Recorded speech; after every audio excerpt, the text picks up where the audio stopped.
All right. Ladies and gentlemen, boys and girls, children of all ages, and half of America probably still asleep.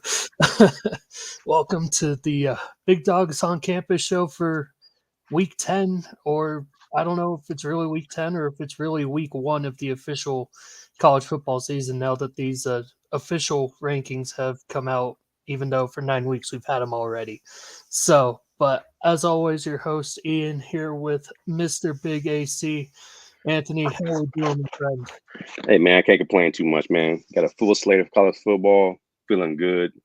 Got me some libations with my Monopoly cup. I'm feeling real good. Hey, there you go. I was going to say you need them for waking up at 6 a.m. like you do every week that we're here. I got this secret weapon right here, man. It's what I used to use when I play football, smelling salts. So anybody that doesn't drink coffee for caffeine like me, it's just something hot to drink. It's decaf. Right now, I got some red rooibos tea. Very nutritious, has a lot of nutritional value. And then I kick it up a notch. Hit this smelling salts one good time. Oh my God. You ready to roll, man. You ready to roll, Big N. Let's go. I was gonna say it seems to be the pre concussion era concussion test there. If you weren't reacting to that, you knew something was up. Hmm. So I mean, you got your libations. I got my Yep. water in a Coke cup, so we all good over here. There we go. There we go. So, and I know Martin's going to be joining us here in a couple minutes, but I think I really wanted to get started this week, just kind of recapping the new college football playoff rankings and just kind of a little bit of the chaos behind it all. Because even looking at like the coaches poll and the AP poll, and then you look at the college football playoff committees poll, all three are very wildly different in my opinion. And it's interesting to see how coaches value wins compared to how the writers do and whoever's on this committee. Because if I remember correctly, the committee's got different ads and presidents and stuff like that, so it just blows my mind, like, how does a committee of 13 have more power and sway over who's really the top team compared to the coaches who are actually physically there on the field seeing it with their own eyes? So I don't know if you've got any opinions on this. I think we got to lead off the show with that. I think it's gonna always be that way. I'm not sure how old you are, but I'm gonna date myself. I was back. I'm from a time where it was an AP's champion and a coaches poll champion, and they had a legitimate right to say we're the champs. If you were the AP champs or you were the coaches poll champs, so we had two champions. Now we have a computer in the mix. So who are you going to trust? And in a time of analytics, that's the college football playoff pretty much. Who does the computer say is the top four? And then you have those who actually coach, and then you guys who are want to make money. So I think you got the money poll where let's put the top four money generators in there that still only have one loss, and you figure they're going to find a way to keep that close. That kind of explains the Alabama over TCU debate. Mhm. And then you have a coaches poll. You still have buddies who want to pick their buddies to be at the top five, top seven, especially when it comes to an 18 team in the next couple of years. And then you have the computer generated best team with the toughest schedule, and then you're going to always have a little discrepancy, always going to have guys not agreeing with what's going on. But you watch it, you're a fan, I'm a fan, we know who's number one, who should be in it. And then all the years of us complaining about the small school not getting a shot, Cincinnati had a shot, Coastal Carolina had a shot, and we kind of know when it gets to the trenches, there's no comparison to the SEC, ACC, and Pac-12, Big 12, Big 10 when it comes to Mhm. the guys in the middle after halftime. What's going to happen when it starts getting a little tough? So now we kind of let's slow our roll on putting these mid majors in there and realize that you still got one win, a one loss Alabama team is going to smash any undefeated team that's not in the Power Five. So we kind of, as fans, have kind of calmed down on that. But when they have the coaches who actually are coaching, like you said, in the trenches, game planning, and figuring out they got 12 NFL players over there, we got two. And it's kind of like, okay, let's be realistic about this. So you're never going to have a completely happy fan base, coaches poll, or anything. It's too many uh, uh, small particulars that we have to keep in mind. So it comes down to undefeateds and quality losses, and that's what Hmm. it's going to come down to. Yeah, no, I agree with that. And I mean, just kind of with sticking with Alabama there at 6, their one loss being on the road by 3 points, and being at the time number 3. I mean, I understand why we keep them that high, but I mean, in my personal defense of TCU, you just ran a gauntlet almost of the Big 12 where you had 4 straight ranked teams. It doesn't Mhm. matter, if Kansas fell off, or if Texas hasn't been Texas, even though they're playing them in a couple weeks. I just it's weird to me because like you're saying, looking at the resumes and everything, no other teams beat 4 ranked teams in a row yet, other than the TCU Horned Frogs. Mhm. So it's interesting to me to see how the committee truly reacts. But I mean, I think other than that, I mean, I personally think that they did get the top 4 correct. I really do. Having Tennessee at 1 made all the sense in the world. Although, to be fair, I also believe that Georgia didn't do anything to truly lose that number 1 ranking Right. because they absolutely smacked down Oregon, Yep. by Week 1. 46 week 1. And it's not, and yes, I understand, you had a little bit of a hiccup against Missouri. Okay, whatever. But still, there's still that 0 at the end. And in my opinion, if you have a 0 at the end and you're in at least one of the group of 5s, that's got to hold some weight. Oh yeah. Because I know, like you were saying, you were dating yourself. For me, I didn't really start watching college football until 98, 99. So right at the birth of the BCS is when So I you actually remember it. so you never saw me play. You're just a pup. You're not a big. You're not a big dog. You're a little Rottweiler getting ready to get big. Nah.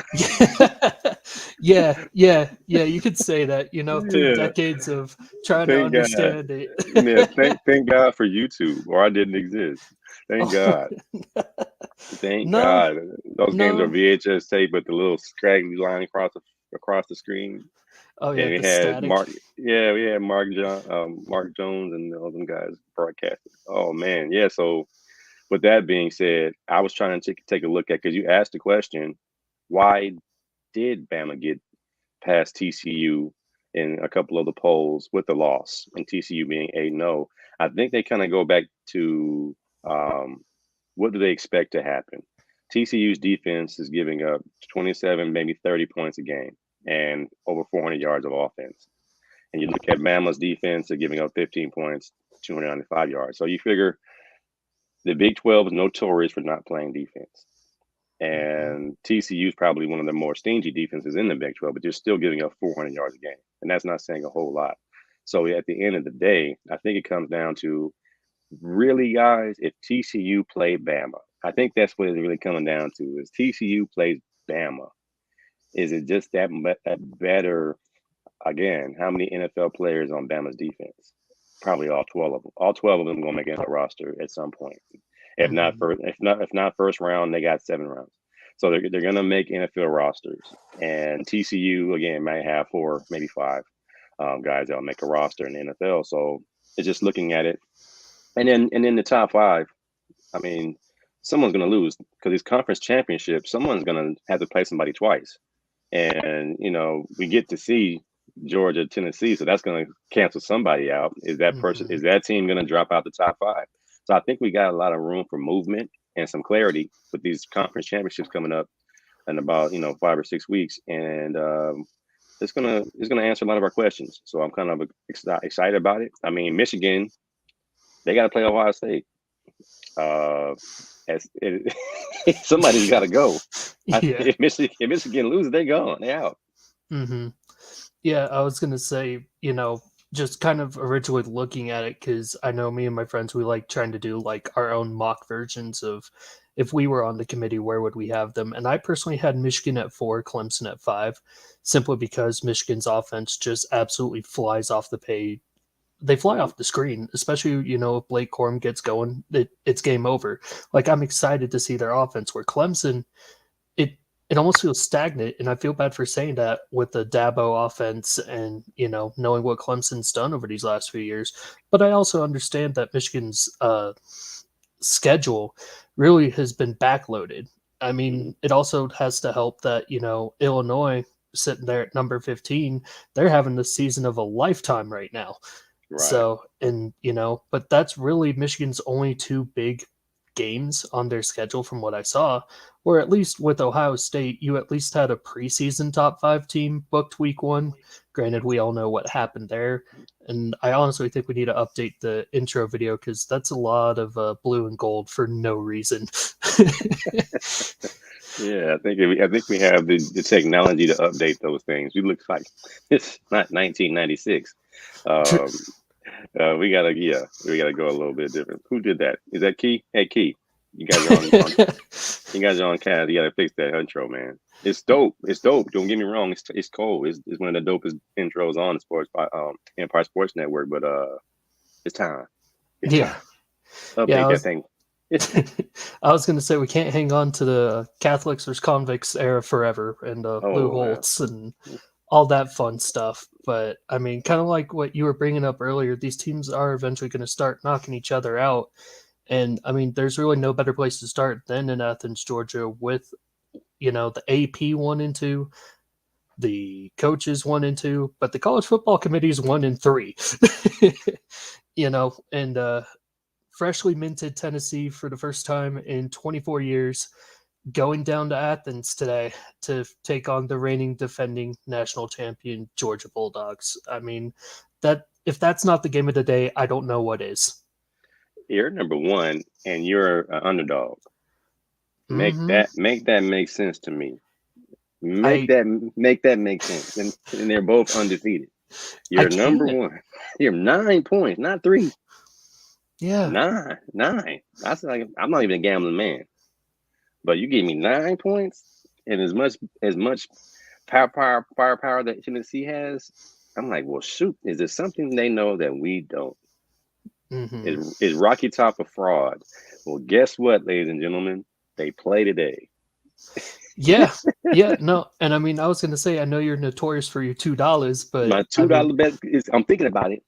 I might go three. you might go 3 on this one. I might go $3. 9 points. Yeah, that it's a lot, and part of It's me wonders if it's more of a you know telling Georgia, hey, you need to wake up and do something quick because other teams are doing better than what you've shown. But I mhm. also think that you did not need to give them any more excuses or any more bulletin board material.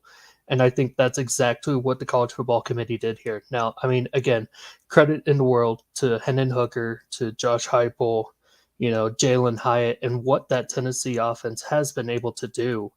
And I honestly think that, Hyatt's probably going to be a problem again because Georgia is missing their starting linebacker, Mhm. Nolan Smith, and he's their number one pass rusher on that UGA defense.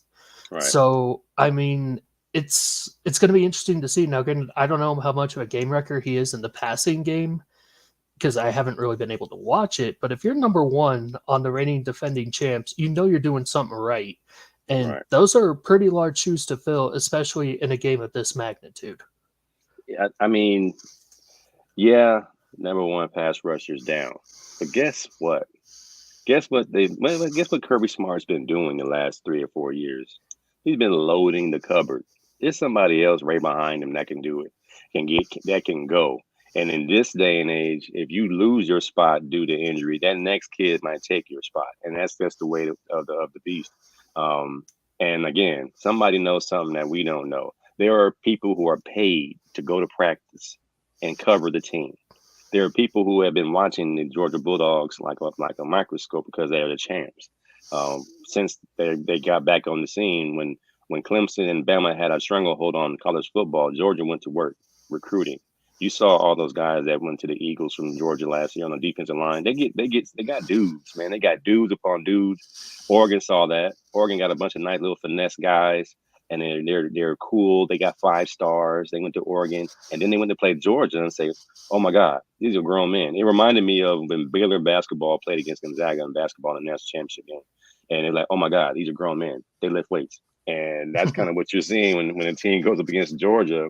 And I have my nephew plays corner. And I said, did you watch Georgia's corners? They're playing zone, and then they're playing man inside the zone. I said, that's how you play zone. Those are some dogs. Not only are they the Bulldogs, but they're dogs with two G's, dogs. And that's kind of what we're going to see today.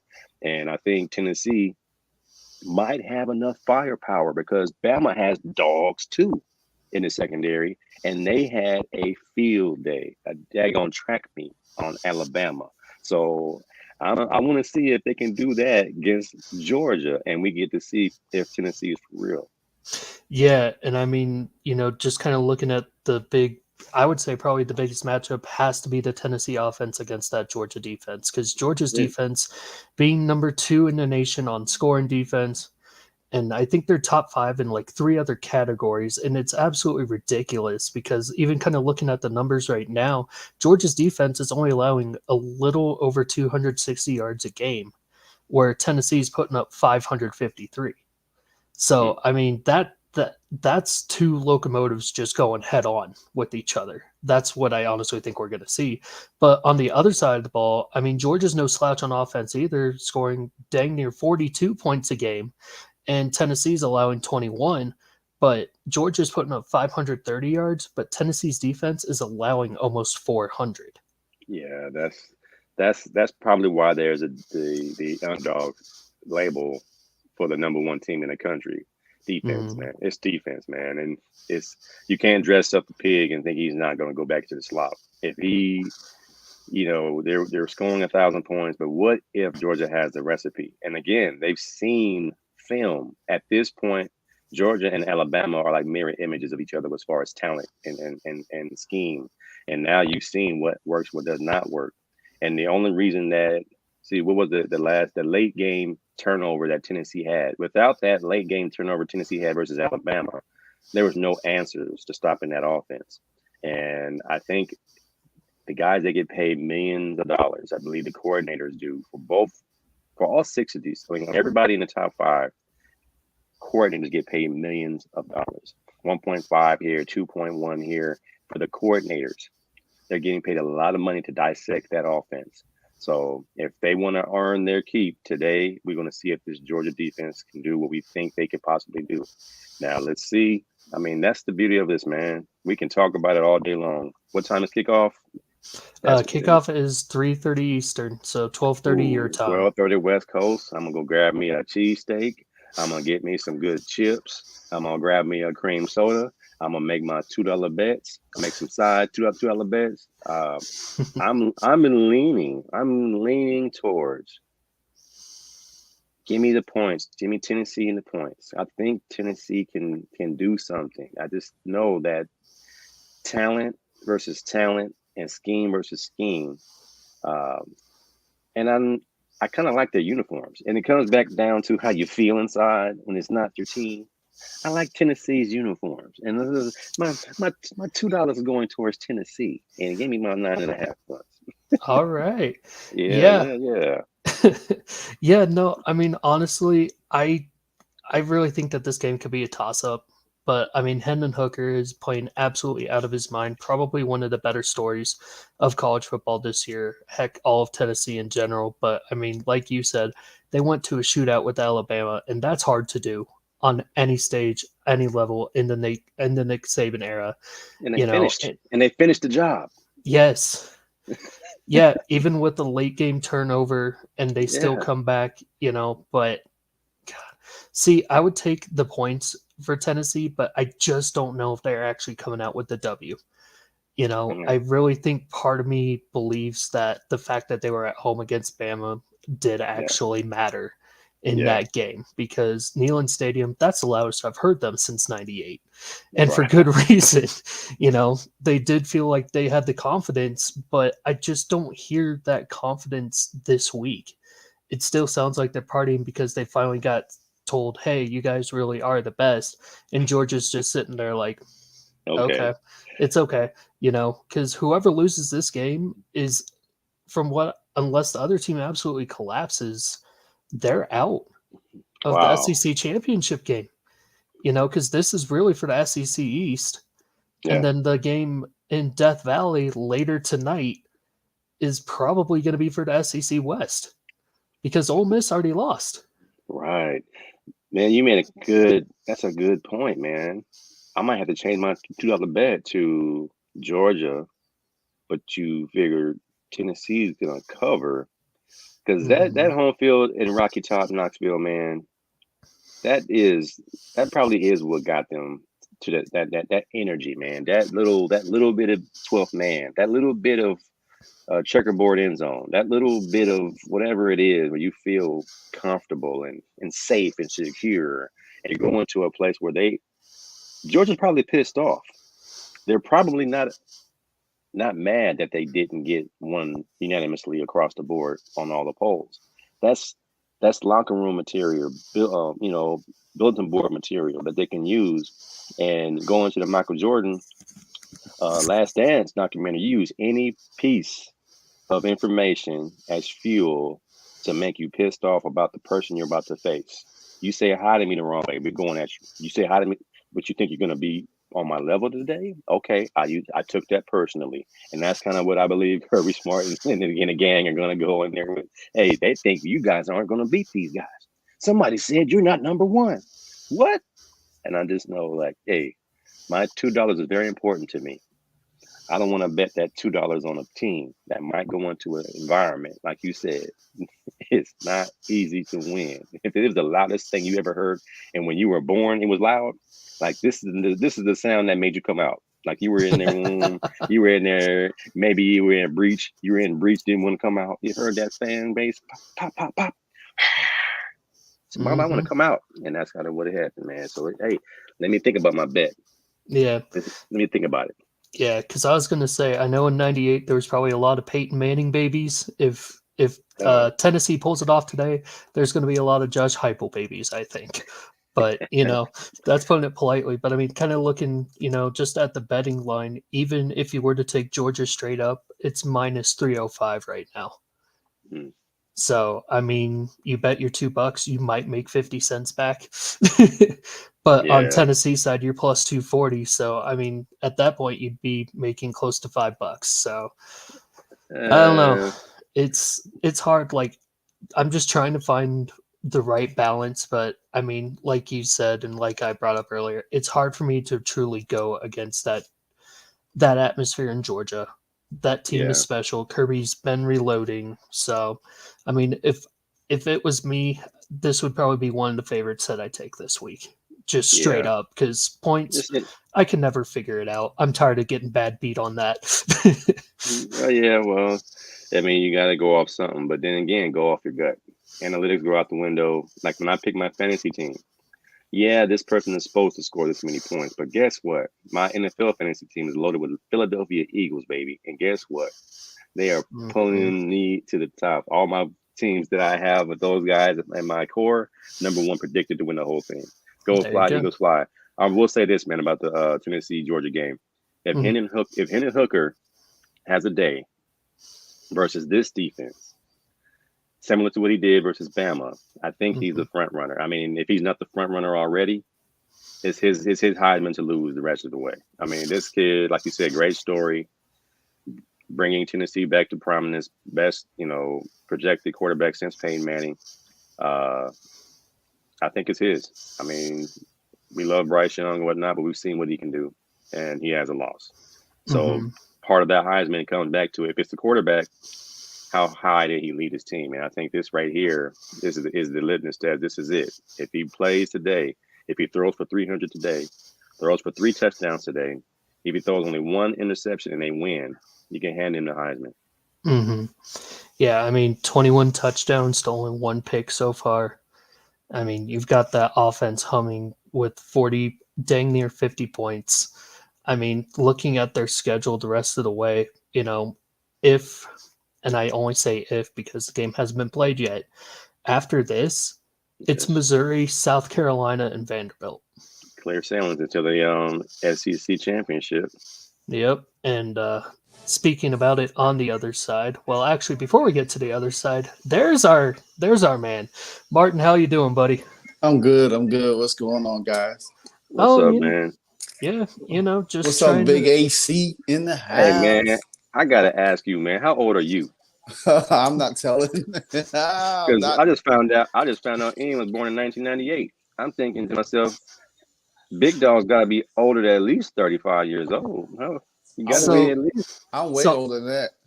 Okay, good. so I'll clarify. I was born in '92, so everything the first 5 years just looked like fun colors to me on the screen. I did not start understanding it until '98. Okay.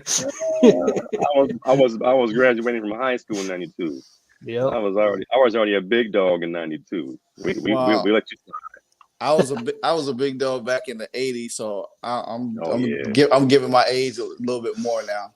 Hey man, I'm almost 50. I'm like, what's the Oklahoma State's coach? I'm 50. They said I'm 40. I'm I'm a Hayden. man. Well, if you could believe that I'm 54, then yeah. Oh man, black don't crack. You looking good, brother. I want to be like Hey, you when I grow up. I quit. hey, I'm out. I I'm, quit. I, I'm eligible to give out blood transfusions. That's how Man, good. That's, you can give out. Yeah, you can give out your. You can get your 401k back without a penalty. you're You up right, there, bro? right. Shoot, man. You can So park up front. I know I need that front a parking pass right about now. Shoot, sometimes these bones be telling the whole different story. Hey, you look good, brother. Thank you, I appreciate it. I Yeah. appreciate it. Let me guess. You don't drink and you don't smoke.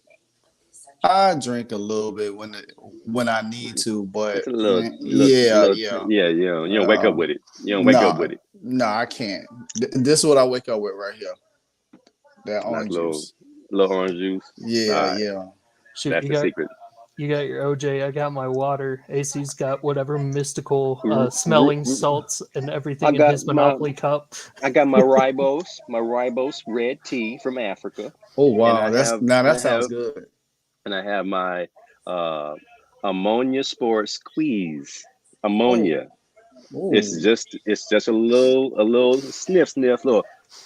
He said little Oh yeah. sniffness. Mm, Hey, Get your Shannon I Sharp on. I love some herbal tea now. That's one thing I have to have some herbal tea because I don't drink coffee, so Mhm. I don't need it. Yep. therefore I gotta have that tea. Yep. Yeah, Yep. Yep. yeah, I understand that. Before we hop on into the other SEC battle tonight, we were just finishing up on probably the biggest game in Tennessee history since 1998, Mm, and that being number one versus number three. I think me and mm, AC were both taking Georgia. We just don't mm. know about the points, but I mean, which way are you leaning on this one?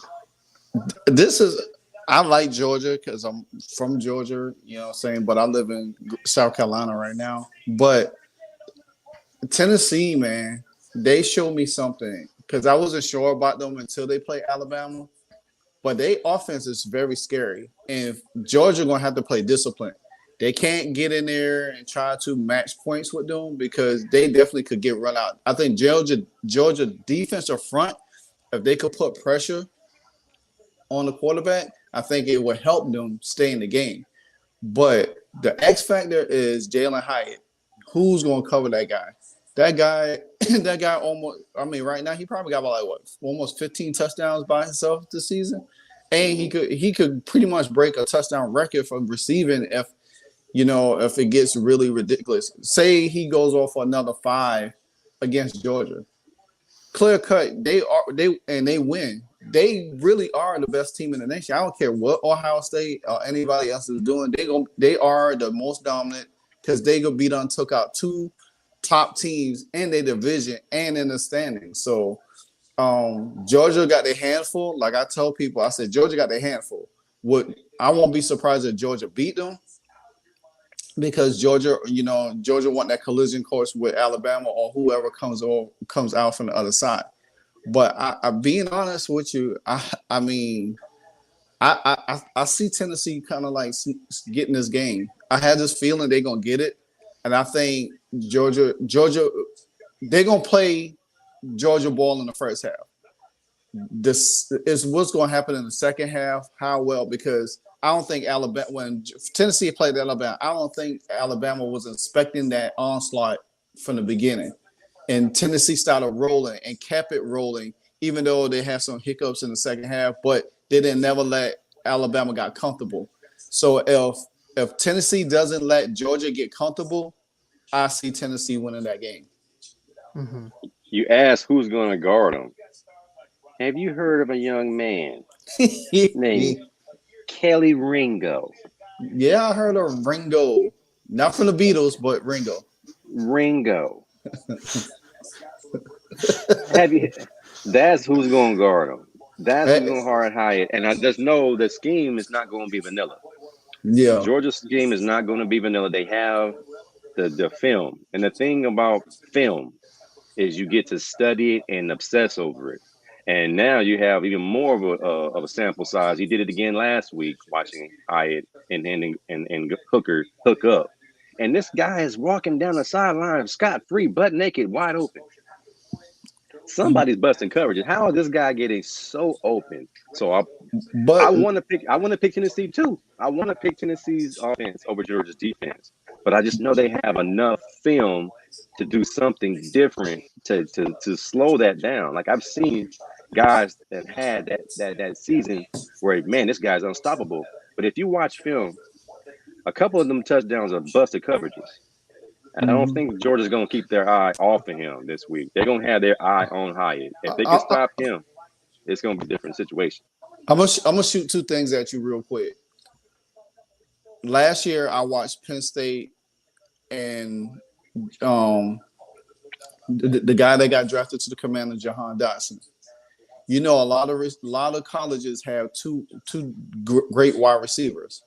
Mm-hmm. Jahan for Penn State, you know, he dominated. It was hard for Penn State. You know, you think Penn State do have a good defense. Same thing this year. The number 3 wide receiver, I can't remember his name for Penn State. He was killing them. And it's hard to, I mean, not saying that Georgia can't do it because they do have film, but once it's live, it's a whole different. That dude's Jalen Hyatt's speed is on a different level. It's like they're gonna concentrate so much on him. But the thing about Tennessee will have to do, even if Georgia schemed that way towards them, they got to make sure that the other guys step up and make plays. And if the other guys do step up and make plays, then the game plan changes for Georgia because they got to pay close attention. And then that's why I feel like Hyatt is going to end up having a game. He stopped busting loose then because so much tension is going to be for him. $2 bet. $2 bet, Big Martin. That Hyatt does not score. Oh, okay, we go for that. Look at Ian's eyes blow up. This is how they're gonna game plan. You take this guy away. I'm not sure who the coordinator is in Georgia, but I promise you, stop the run and keep number 11 out the end zone. Man, my eye just twitched hearing that. I'm sorry. Just let me tell ow. you, if Hyatt do not score, man.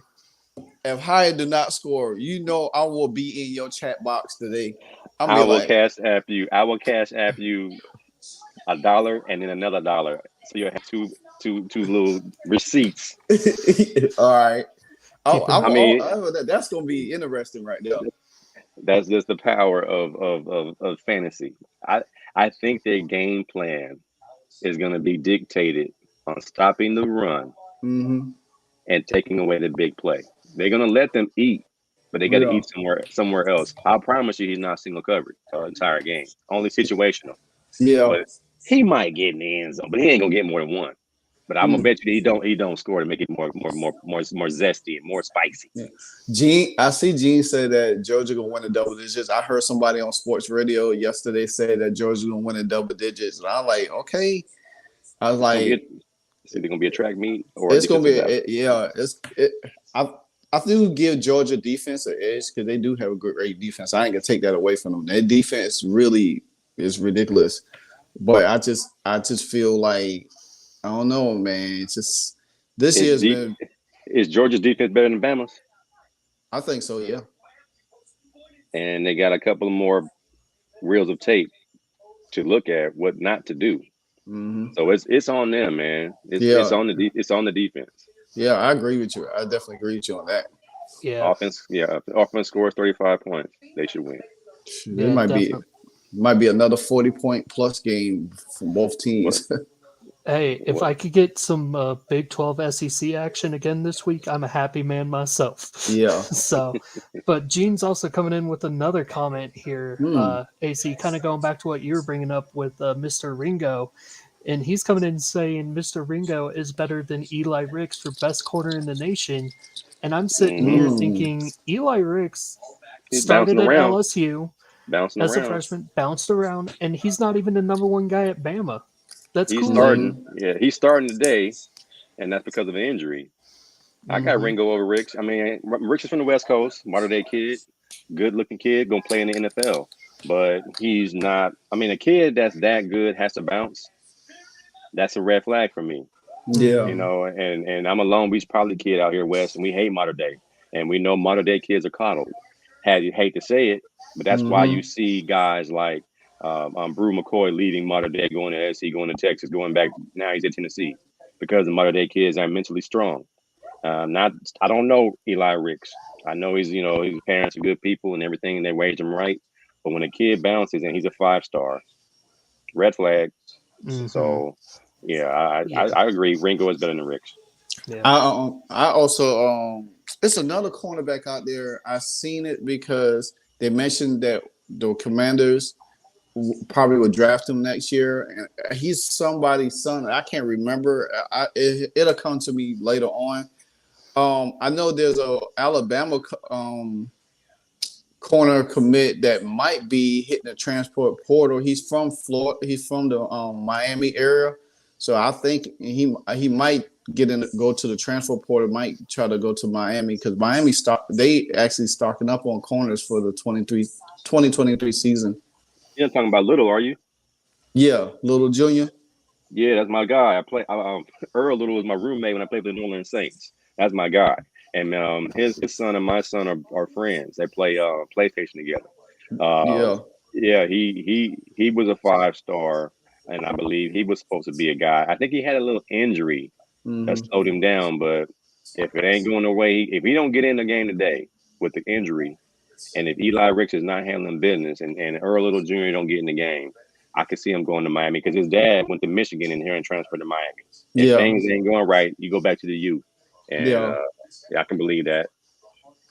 All right, AC. It seems like you've got a connection to like everybody in every world in some Hey I way, man, shape, or know. form, man. hey man, I I've what I've been around the world twice and I've seen everybody 3 times, man.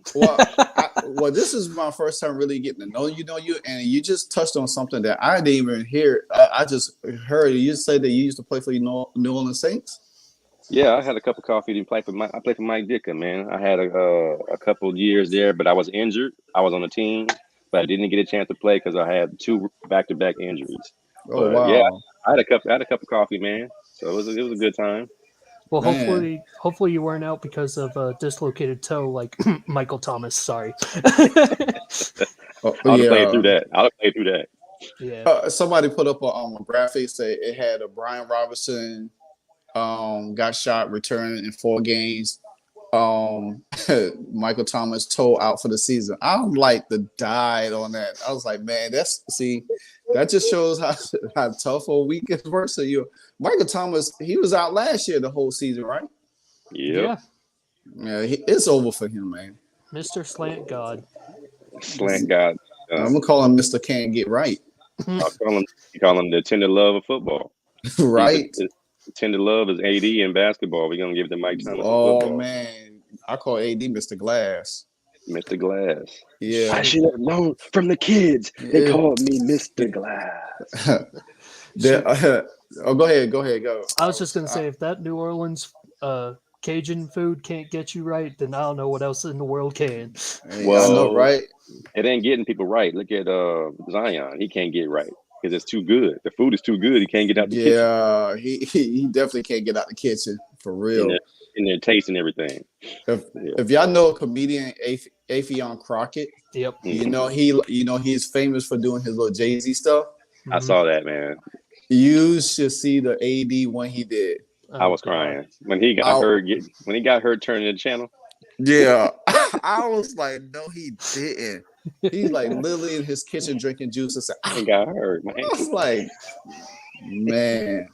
Shoot, wasn't there some player not too long ago who literally rolled out of bed and like broke his ankle or something not too long ago?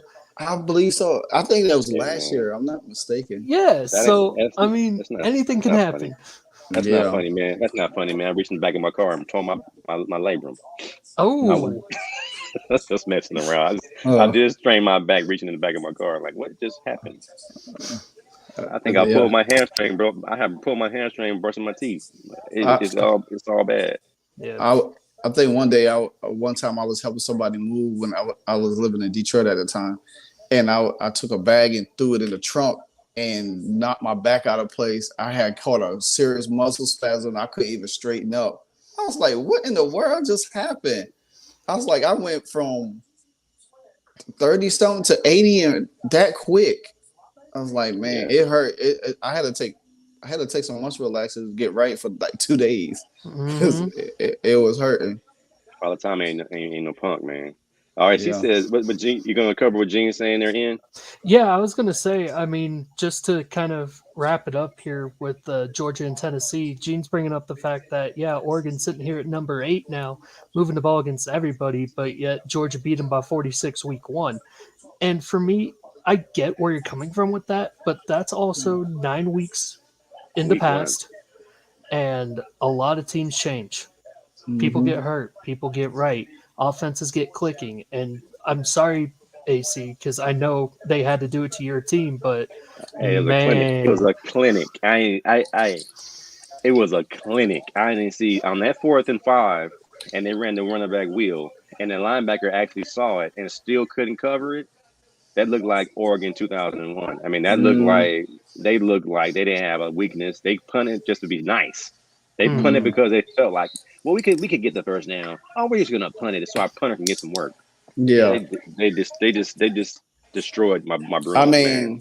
mean, Oregon. That I think the farthest Oregon is going to go in the standings is probably I say But 6, just to be nice. I just don't see them climbing all the way up to the top 4 because right hmm, now the top 4 is going to be a battle to the end because you got undefeated TCU and how they finish out, and if Clemson finish undefeated, and if say whatever decision Georgia and Tennessee goes is going to hinge on Ohio State finishing out there and Michigan because they are both undefeated too. So I just don't see. I don't see no scenario. I mean, there's probably a scenario, but I don't see right now. I don't see a scenario where Oregon climbs all the way up into the top 4. if everybody loses, the only chance. Yeah, that's it. yeah. And even then, that might be a stretch because, I mean, kind of like what you were saying, Tennessee and Georgia, one of them's going to knock the other one out. Michigan, Ohio State, Mm, one of them's going to knock each other out, and then you still got Clemson and TCU doing their thing. Guess who's the mm-hmm. number? Guess who? If everybody has a loss, guess who's going to be in? They're going Nick Saban again. He's Yep. sitting. Mm-hmm. The mastermind, man. You guys sleep on Nick Saban. This dude is evil. He's the evil Yeah, empire. yeah, He's Darth Vader. He's the dude that's sitting back like, yeah, I know exactly when to lose because everybody's gonna knock each other off, and I'm gonna win this whole thing. Watch. but do Yeah. you think? I mean, well, we'll talk about it when I know you probably gonna have that Alabama LSU talk hmm pregame. But I'll chime into that because this let's say for instance Alabama did beat LSU. Georgia and Tennessee, one of them win. It's not no foregone conclusion because Alabama loses an SEC title game, then they shot is pretty much gone, and they know Oh that. yeah. If Yeah, they went out, but if they yeah, their plan is to win out, they already felt yeah, how it felt. Georgia ain't felt lost yet. yeah. And that's kind of like if you're gonna lose early. That's kind of why like, Hmm. Oregon is not that bad. They lost the first game of the year. Yeah, It's easy to lose the first game of the year because you don't know. yeah. You thought you had dudes in the right spot. You thought they didn't have dudes like that until you saw them, and they really lift weights out there. Them guys are grown men, and now Yeah. you have to readjust. I just know a lot can happen in 9 weeks. It's a different Oregon team. I think if Oregon played Georgia today, it'd be a different story. Georgia would Mm, probably still win, but it would not be 49-3. yeah. Yeah. Yeah, definitely not. And I guess I'll officially finish the conversation with this. Say Georgia pulls it off. Assume that they go to number one. How far down does Tennessee go, and do they stay ahead of Alabama? They Well, beat Alabama. yeah, that's what I was about to say. Yeah, I mean that's kind of where I'm at too. But we all know the committee like being acting a fool. Yeah, they sure do And act. I mean, just kind of looking at it, I mean, Martin, you just brought up, and that literally was going to be my next game I brought up. Going into Death Valley, you know, we got Nick Saban and the Tide rolling into Death Valley at night, At night. at night Mm. Oh, against that's LSU, who, this was another head scratcher for me when the polls came out, that's a and they trap had game. LSU at number 10. And Jaden Daniels, he's done great. The receivers there are fantastic, but man, to have them at number 10, to jump from 24 to 18 to 10. I don't know. That personally feels like an oversight, but I mean, this is going to be the battle for the SEC West right Mm-hmm. here because Ole Miss has already lost twice. Mm-hmm. LSU, they have two losses, but only one in conference. And Mm-hmm. obviously, Bama has theirs to Tennessee. So, I mean, we were talking about with Georgia, Tennessee. Whoever wins that's coming out the East. Whoever wins this is probably coming out the West. Mm-hmm. Hey And man, you go ahead, Martin. I gotta say something. Go ahead, Martin. okay, this goes back to what I was about to say earlier. I feel for some strange reason I kind of see LSU kind of like could pull this upset off over Alabama because LSU came a long way since that game against Florida State. And just like AC said earlier, if Oregon was to play Georgia, it'd be a different game. And I think LSU. I think right now LSU play Florida State again, they'll beat them. LSU has come on strong, even though they got two losses, but they have been playing real tough games, and they have been playing really good. And I think they're gonna give Alabama all they can handle today. And Alabama knows what's at stake. Going down to Death Valley ain't gonna be easy. I mean, that crowd is gonna be rocking. Bryce Young gonna have to put on his big boy pants and get it cooking because I'm telling you, this is not gonna be an easy game for Alabama whatsoever. And just like that game when they went to Tennessee, how that crowd was, you could have another goalpost coming down today. Hey, I like looking at schedules and Mm-hmm. looking at who you beat and how you beat them. You look Mm-hmm. at Alabama's schedule. The toughest team they faced has been Tennessee, and it came up short. They Mm-hmm. beat two other ranked teams, Arkansas at 20 and Mississippi State at 24. I'm not if you're below the top 10, I won't even count that as a strong ranked Schedule. team win. Mm-hmm. And you're going into Death Valley at night. I think this is prime upset time. And it's Bama by 13 and a half. Two Mm-mm. tub two tubs in Death Valley. And like you said, LSU's playing better than they've been playing all year. Jaden Daniels is finally figuring it out.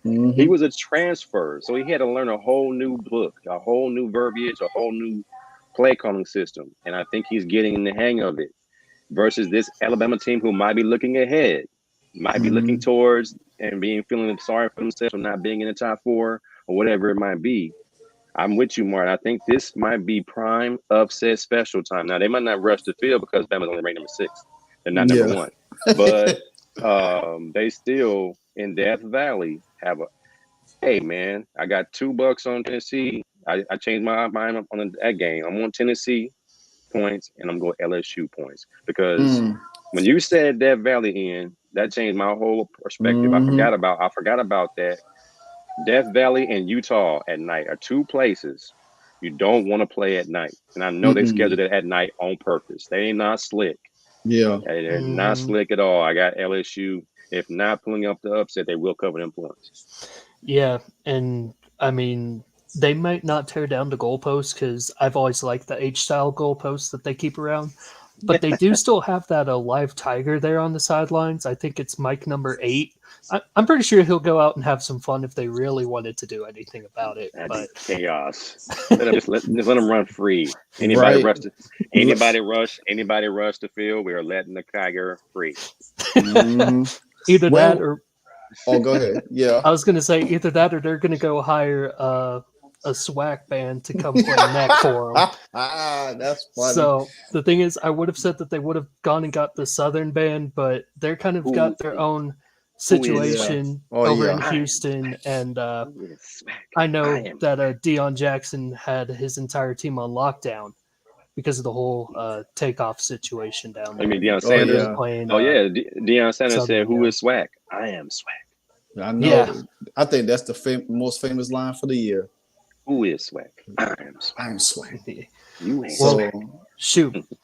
I think the SWAC might have got paid because if Southern University's band's there, ooh, it's done. Ooh, it's Yeah. done. But I mean, Yeah. just kind of looking at a bigger picture here, because I know Gene was bringing up Eli Ricks and AC, you were bringing up Eli Ricks. He's got to come in and play big time here because LSU's receiving core between Malik Neighbors and Keyshawn Butte, Going to they're the NFL. yeah. I mean, they're NFL ready. Mhm. Yeah. And it's not like Jaden Daniels has been a slouch either. Throwing for Yeah. over 500 yards over the last couple games, and that's even going to the Swamp. Which, to be fair, Florida has had a few down years, but that's never a fun game going into Gainesville. Mhm. And he came out of that 5 tutties, 0 picks. That's hard to do. He's Yeah, figuring it out. it is. He's figuring it out, man. The game's getting slower to him. Yeah. It is, and I mean, kudos to Brian Kelly and everything that he's done as well. Yeah. But I mean, because when I was first writing up everything for today's show, I'm sitting here like, okay, gotta talk about the other SEC team because, of course they're gonna put Bama over TCU, Mhm. Screw up all my rankings and everything, go against everything logical here, but no. Yeah. And then just to see it at night in LSU, I don't know if I see 2 touchdowns. I don't know. Yeah. But at the same time, in the last 5 times that they have played at Baton Rouge, LSU has scored a total of 47 points, and 2 times they've been shut out. Mhm. And the most points they've scored in a game is 17. So it's not like Alabama's just going to let them roll like they did with Joe Burrow when they played at Tuscaloosa a couple years ago. Mhm. Because we all know how that game was. But granted, I wouldn't mind seeing another game like that myself. Yeah. So, but I mean, God, it's hard to pick against the evil empire. Especially coming- Dun. Well, the way I see it, Saban doesn't have a Tom Brady to rely on. No offense to Bryce Young, Yeah. but college is always ridiculous. Going on the road at night. I think I'm with you, AC. I'll take LSU with the points, but I just don't know if they're going to win. I really don't. But obviously, I'll pull for them because It's I want to there. see a Saban-less playoff. Yeah. It's there. It's there for the taking, man. It's there Yeah. for the taking. Jaden Daniels is the best quarterback they've had since Burrow. And he's not, like you said, no slouch. If he can play composed and cool under pressure, take what the defense gives him, he's going to have to run the football because Yeah. they're gonna have a scheme for those 2 receivers. But he has the threat of running the football, and I think that's what hurts Alabama. Going back to Johnny football days, how did they beat Alabama when they had the best defense you've ever seen? The quarterback is the only unaccounted for offensive player, and if he can give me 5, 7 yards, 12 yards here and there, that's the key. When was the last time you see Alabama lose 2 games in a regular season? I mean, and they're not looking like the Alabama from years past. You can see a lot of chink in the armor right now, and don't know what they're gonna look like next year when Bryce leaves. So I mean, he got injured this year. A game with LSU. Excuse me, Texas A&M had him on the fence. They had him to beat him. So. And I'd say, and A&M's a fraud. Go ahead. Yeah, exactly. I mean, you barely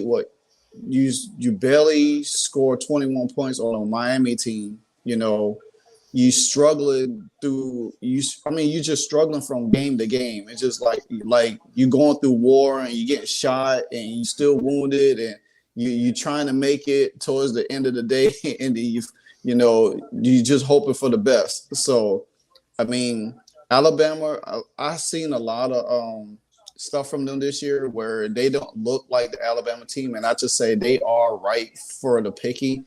This could be the year because Clemson missed the playoffs last year. It could be the same thing with Alabama this year. That's all I got to say about it. Just Yeah, I'm with you on that. and that's being polite. And I mean, to be fair, Alabama, they've been spoiled for the last good Lord 15 years. I'm sorry, give me somebody new. Yeah, Give me something fresh. So the year when we saw like LSU play Missouri in the title game, I'm sorry, but that was one of the happier weekends of my life because I didn't have to deal with the Alabama this, Alabama that. It's just, it's ridiculous. honestly, I picked my wish list for the top 4 this season. And because I had a lot of discussions with guys at work. Some of them Tennessee fans, South Carolina, not Tennessee fan, Georgia fan, Clemson fan, regardless. And I just told them what I see it, and I just think my wish list. I picked TCU, I picked Tennessee, I picked Clemson, and I picked Michigan. I was like, I just want to see something different. I said because Clemson didn't been there last year, so I give them the benefit of that being there this year. And I was like, now if they lose a game, then that could easy, for an Oregon team to sneak up in there. You know what I'm saying? So therefore, that's something to watch for too. So, but I definitely want to see. I love parity because I rooted for Cincinnati hard last year. I mean, I watched every game. I mean, I literally watched every Cincinnati game last year along with Miami, and I was like, that's how I was rooting for Cincinnati to get in the playoffs. I didn't care if they lose. I just wanted that parity to be there. We had it. So many years we had parity that could got in, and they didn't never went in. So it was good to see that. And I told people, I said Tennessee, not Tennessee, but I said TCU is the Cincinnati of this year. Yeah. I think for lack of a better term, they're the little team that could this season. Because I was with you last season. I wanted to see Cincinnati just run the table and literally give the playoff no excuse for them to stay out. So, but the other weird thing about this is every year that, with the exception of the last 2 years, so going back to the start of the playoff, every year the consensus number 1, except for the last 2 years, had completely missed the playoff. So I don't know, something else to keep in mind. But I know because you were talking about your dream Final Four, mine would literally be the same, but I would probably sub in Ohio State for Michigan. Simply because I just think Ohio State right now, if CJ Stroud, Marvin Harrison, Jackson Smith, and Jigba, if they get going, I don't know if Michigan's secondary can keep up. That's their only fault. Michigan rolled over Penn State. Penn State gave Ohio State all they could handle. I just think, I think Ohio State haven't really ran into a good complete team, and I think Michigan is going to give them that. I really believe Michigan could do it 2 years in a row to them. I just feel like Michigan. I think because of last year, I think Jim Harbaugh finally get them to turn the way he really. I mean, they give you so much extension for you to be there. You have to get it right at some point in time, and I just don't see them losing to. I mean, they could lose Ohio State, but I think Ohio State is they're gonna have their hands full. But like you said, if CJ Stroud and Marvin Harrison Jr., if they do start rolling, man, it's gonna be hard because Michigan loves to run the ball. That's their bread and butter thing. They love to run the ball. So Yeah, Blake Corum probably one of the better running backs this year, and that's also credit to that Michigan offensive line, how they've been able to scheme him to get these yards, and just his running style. I mean, whenever Mhm. he does become draft eligible, I don't know if it's this year or next year, but if he keeps this going, I know the first round loves staying away from running backs. That might be one that I take a shot on. Yeah. Oh, Michigan hasn't had a big running back, to my knowledge, because all their running backs so far have been kind of like medium height, small. Mike Hmm. Hart and all of them. The only Hmm. known running back that I really remember was Tyrone Wheatley. Yeah, yeah, yeah. And I mean, he was really their big one because, like you said, looking in years past, it's been, the smaller, medium sized guys, but they've been Mm-hmm. more reliant on speed. So it's a Mm-hmm. nice change of pace for them for sure. Yeah, yeah. So I don't know. AC, what's your dream for if you, I mean, it's a good halfway segment here. Are you talking about all time or right now? No, no, Right no, no, no, now. no. This season, no, This no, no. I'm, season, I'm I'm not trying to do a Final Four all time because I'm sorry. No, no, no, no. And even if we were, I don't care. Number one is 0-1 Miami. Sorry, I'll stop. oh man, yeah, yeah. I don't know, man. I didn't put much thought to it, but going into the season, I'm like, y'all, I don't want to see Nick Saban in there, and I almost don't want to see Dabo. I'm kind of tired of seeing Bama Clemson. I would love to see, you know, like Martin said, some parity, some guys on the outside looking in and just been scratching and clawing to get in there. And Georgia's been dominating the last couple of years as well, so I wouldn't mind seeing them get beat. But I Mm-hmm. don't really have anybody I prefer. I would love to see a Pac-12 team get in there. Mm-hmm. I was hoping that SC would be back to do what they used to be. Even though I'm a UCLA guy, I know how this works, and SC is able to get 5-star guys. But then again, Pac-12 always beats each other up during the season. Don't even wait to the Mm-hmm. Pac-12 championship to do it. They every year. I was hoping the Bruins would have something going, but I knew that we were suspect when it comes to depth, and we saw that Yeah. versus Oregon. We got picked apart like a good quarterback is supposed to do. Bo Nix might be in the Heisman conversation now because of that game. But as far as my Final Four, would be one from each Power Five. Well, not each, but Power Five teams. Uh, I would hope one Pac-12 team, and if I had to pick one, it'd be UCLA. Big 12, I don't think Big 12 makes it because they don't play defense. So I would say Big 10, Ohio State, and we go ACC. We're gonna go. I mean, shoot, who in the ACC besides? I mean, somebody like No, North North Carolina. Carolina with nice uniforms. North Carolina, and then you figure SEC, somebody, I don't know. Who else? I mean, Vanderbilt. LSU. Let's go Okay. LSU. LSU, North Carolina, UCLA, and who did I say? And let's go Big Ten. Let's go Michigan State. Let's just say Sparty. Let's just throw it out Nah, there. nah, hey, Brand new blood. yeah. I don't know about saying Michigan State though, because if you saw the videos in the tunnel after the Michigan game, There's your segue. thank you. That's perfect segue.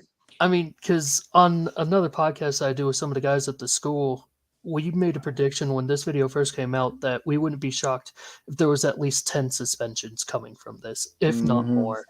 And last number I saw was 8. Hmm. For, I mean, the way I see it, if you have that much energy to fight some dude after the game, that tells me you weren't even on the field to begin with. Right.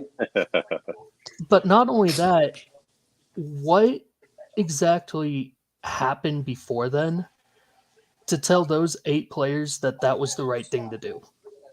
Like, I understand the heat of the moment. I understand that college football, it's a rivalry game and everything. And, I never played college ball, so I probably don't understand it as well as you do, AC. But, I mean, where's there ever a point for that? Ever in the game? Hmm. Well, it's not part of the game. I think guys, um, and sometimes it's like unwritten rules to this. Like I told a story on my podcast on was it Wednesday or was it Tuesday? We had a locker room in my high school at Long Beach Poly, and our locker room was divided between freshman, JV, varsity. And varsity had our own. We had our own locker room. It was called the cage, and nobody goes in there. Freshmen don't go in there. JV don't go in there. If you come in here, you're getting stomped out. And it was just an unwritten rule. I'm not sure if guys forgot about cameras and social media or whatever it was, but the unwritten rule is you don't go in the opposition's locker room unless you're with the coach and they're coming to say congratulations. If you come in there talking trash, you come in there acting crazy, you're going to get jumped. Now, that's supposed to be figuratively, not literally. Like, it's just, you're not welcome in here. These guys took it literally, and I don't know how in 2022 you lose that sight. Like, guys still fight in the game. Like, guys still take their helmet off and act a fool. Parents still fight referees. Like, and dudes pulling guns out at PV game. Like, people lose their minds in the moment and think this is a movie and think it's fiction. And these guys are gonna get suspended, probably lose their scholarship over an unwritten rule that you don't come in our locker room, you don't come in our space. Like, I've been in tunnels, and I was making a joke that whoever the architecture was, who said let's put both locker rooms in the same tunnel, so both teams could come out the tunnel at the locker room and fight every game. Like, let's do that. Let's cause some controversy. Let's cause some drama. Like, let's put guys who don't like each other next to each other. And it was kind of like, well, somebody's going to step over that line. Somebody's going to be a line stepper and try it. And this is kind of what happened. And you saw this guy getting stomped out. It's unfortunate. It's ignorant. It's just something that you don't want to see. But it's like guys forgot about reality. They lost reality for a moment, and that's going to cost them probably their scholarships. If they're getting suspended how many games, they pretty much got to leave and go to a different school. Oh yeah. No, their coach has already said that they're suspended, and I know the Michigan State. I think their police department for the state is still doing an ongoing investigation. And one thing that I will say about the Michigan player, because when I looked back at the videos, it actually looked like there was a couple headed up that tunnel. And kind of like what you guys were saying, Michigan, if you guys have been to the big house, both locker rooms converge, so that's where we kind of got the miniature fight, or the scrum, if you want to call it, between Michigan and Penn State when they were playing. But, they were in the same hallway. And from what I saw, I only saw the dude just skipping, being happy, but the whole reason he was going that way is because that player's dad is an over-the-road trucker, and literally he only had about 5 minutes to go say hi to him. So, wow, I don't know much more than that, but I mean, the way I see it, like, kind of like you were saying, everybody's going to get hot-headed, everybody's going to have their fights and everything, but you leave it on the field, because the way I see it, this has never happened between Michigan and Ohio State, from what I know. And they've been rivals. I'm watching the full video. It's been released. They're fighting him. The entire team is fighting him down the whole hallway. I didn't know they fought for this long. Yeah. No, this wasn't just some rough 'em up thing. There was a lot more to this, and it's not a fun video, especially when you start seeing the blood. Sorry for that spoiler. I'm looking at it now, and they literally grabbed him and dragged him to their tunnel, like inside of their hallway. So yeah, these boys are in big trouble. Yeah, it was ridiculous, man. It was uncalled for, and I understand you rivals, you have these animosities, but you just don't take it to a level where you're gonna get charges pressed against you, and your whole, if you have any hopes and dreams to make it to the NFL, that's probably lost, because even if you make it in a combine, you still got to go through all the stuff to sit down and talk to people, see if your head right and stuff like that, to even get in there. So it's a shame, and it just it's sad to see, because when I saw the video last week, I was like, what is they fighting for? I mean, like literally, like you said, Ian, is that take that energy to the field. To show that aggression. Now, I can tell you another game tonight that could probably, I don't think it'll be at that level, but it's gonna be intense. Miami and Florida State. That one's always there, but at the same time, I've never heard of a fight down the hallway like that in their rivalry. So I don't know. It's almost sickening to see it that way, and I hate saying that word because I mean it's like, yeah, I get it, but at the same time, there's just no way that can be accepted at any level. Yeah. I mean, hell, we hear about that in the NFL. Those 8 players are getting released. That whoever's their main coach is getting fired. It's a snowball effect. So, but I think you're right. If they had any shot of NFL dreams, that video right there probably just said, "Nah, you done." You know who's licking their chops? Netflix. Last Chance You. All these kids gonna be bounce backs now, and they're gonna be on the next episode of Last Chance You, because that's grounds to take away a scholarship. Sad to say, and I mean, what's your names on the back of your jersey? So there's no question who was involved. Like I said, how dumb can you be? You're high profile, first of all. Yeah. And you're stomping somebody out, man. Come on, man. Yeah, it's ridiculous, man. I just pray and hope for the best for them young men, Well, it's the same mentality that killed Takeoff. You know what I'm saying? Like we so hood. At the end of the day, forget all this. I will take your life. Over what? A dice game? He's in our area.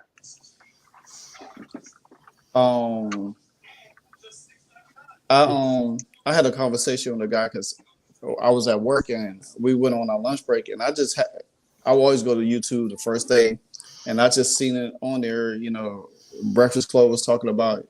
I'm like, wait, hold up. I'm like, where was I in the last few hours where all of this went down? I was like, y'all artists, y'all make money. Why are you gonna be out there playing a dice game? And and then when they say, Quavo had an argument with one of the guys, I was like, he always arguing with somebody. And it's like, you don't realize your argument could lead to, if it wasn't Takeoff that got shot and killed, it could have been an innocent bystander out there. You know what I'm saying? It's like, they don't think about the ramifications of their actions until it's too late. You lost a member of your group, whether the group was going to stay together or not, but you lost potentially a friend, family member, or whatever part of your group. Now you got to live with that for the rest of life because you couldn't keep your mouth closed. You had to. And then y'all in a situation where y'all make money. Y'all could have just gone to a doggone casino and play slot machines or whatever and blow your money that way instead of on dice game, just to show who got the most money. Because AC, you probably know this too, that at the end of the day, dice games never end the way you expect it to end. No. I mean, it wasn't even about the money. I'm pretty sure it was wolfing. You know how guys wolf? Guys wolfing, and you figure guys on the other side already don't like you because you got money. You're a superstar celebrity, and you wolfing at the mouth. And your people behind you ain't real goons like that, because apparently he's shooting with his eyes closed. He shot his own people.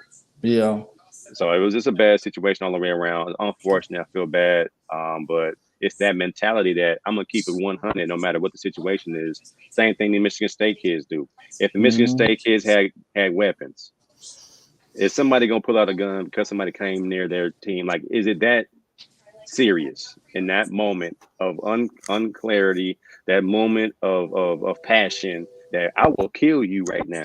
And you don't even know, like right now, this dice game, we're shooting, what's on the ground? $500? What's on the ground? A couple dollars? And the principle of it is going to have me upset enough to jump off my knees and say, hey, I'm going to keep it 100 right now.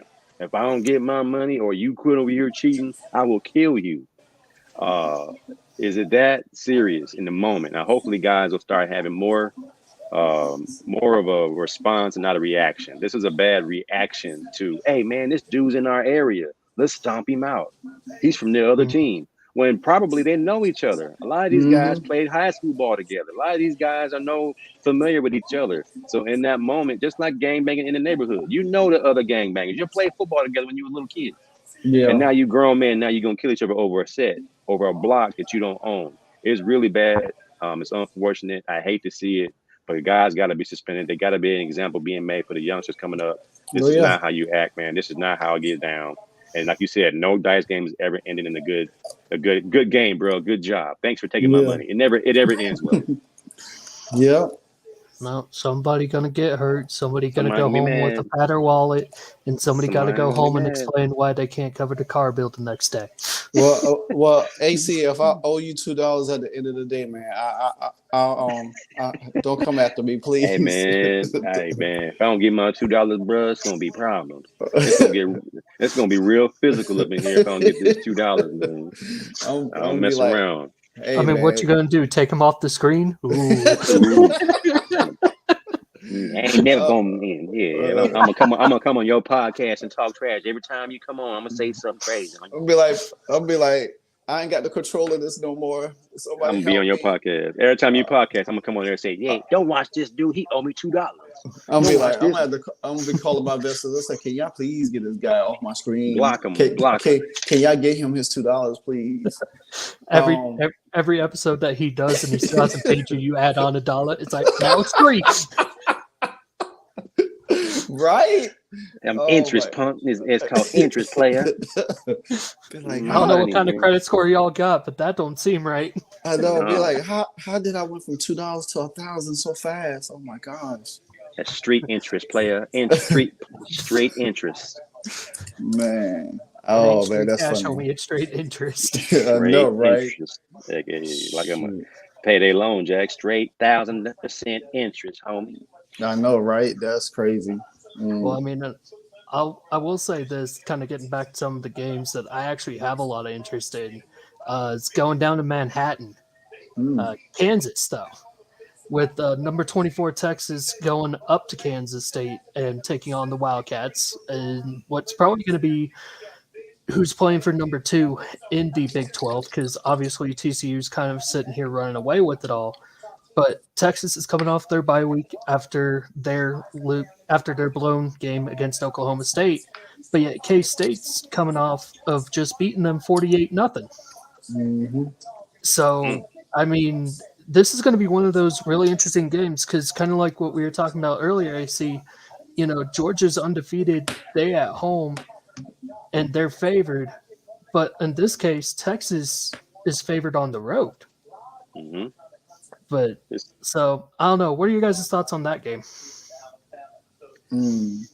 I'm losing interest in the Big 12 because of such like why are certain teams getting blown out the way they're getting blown out and they play other teams well? Like, is this coaching? Is this Yeah. culture?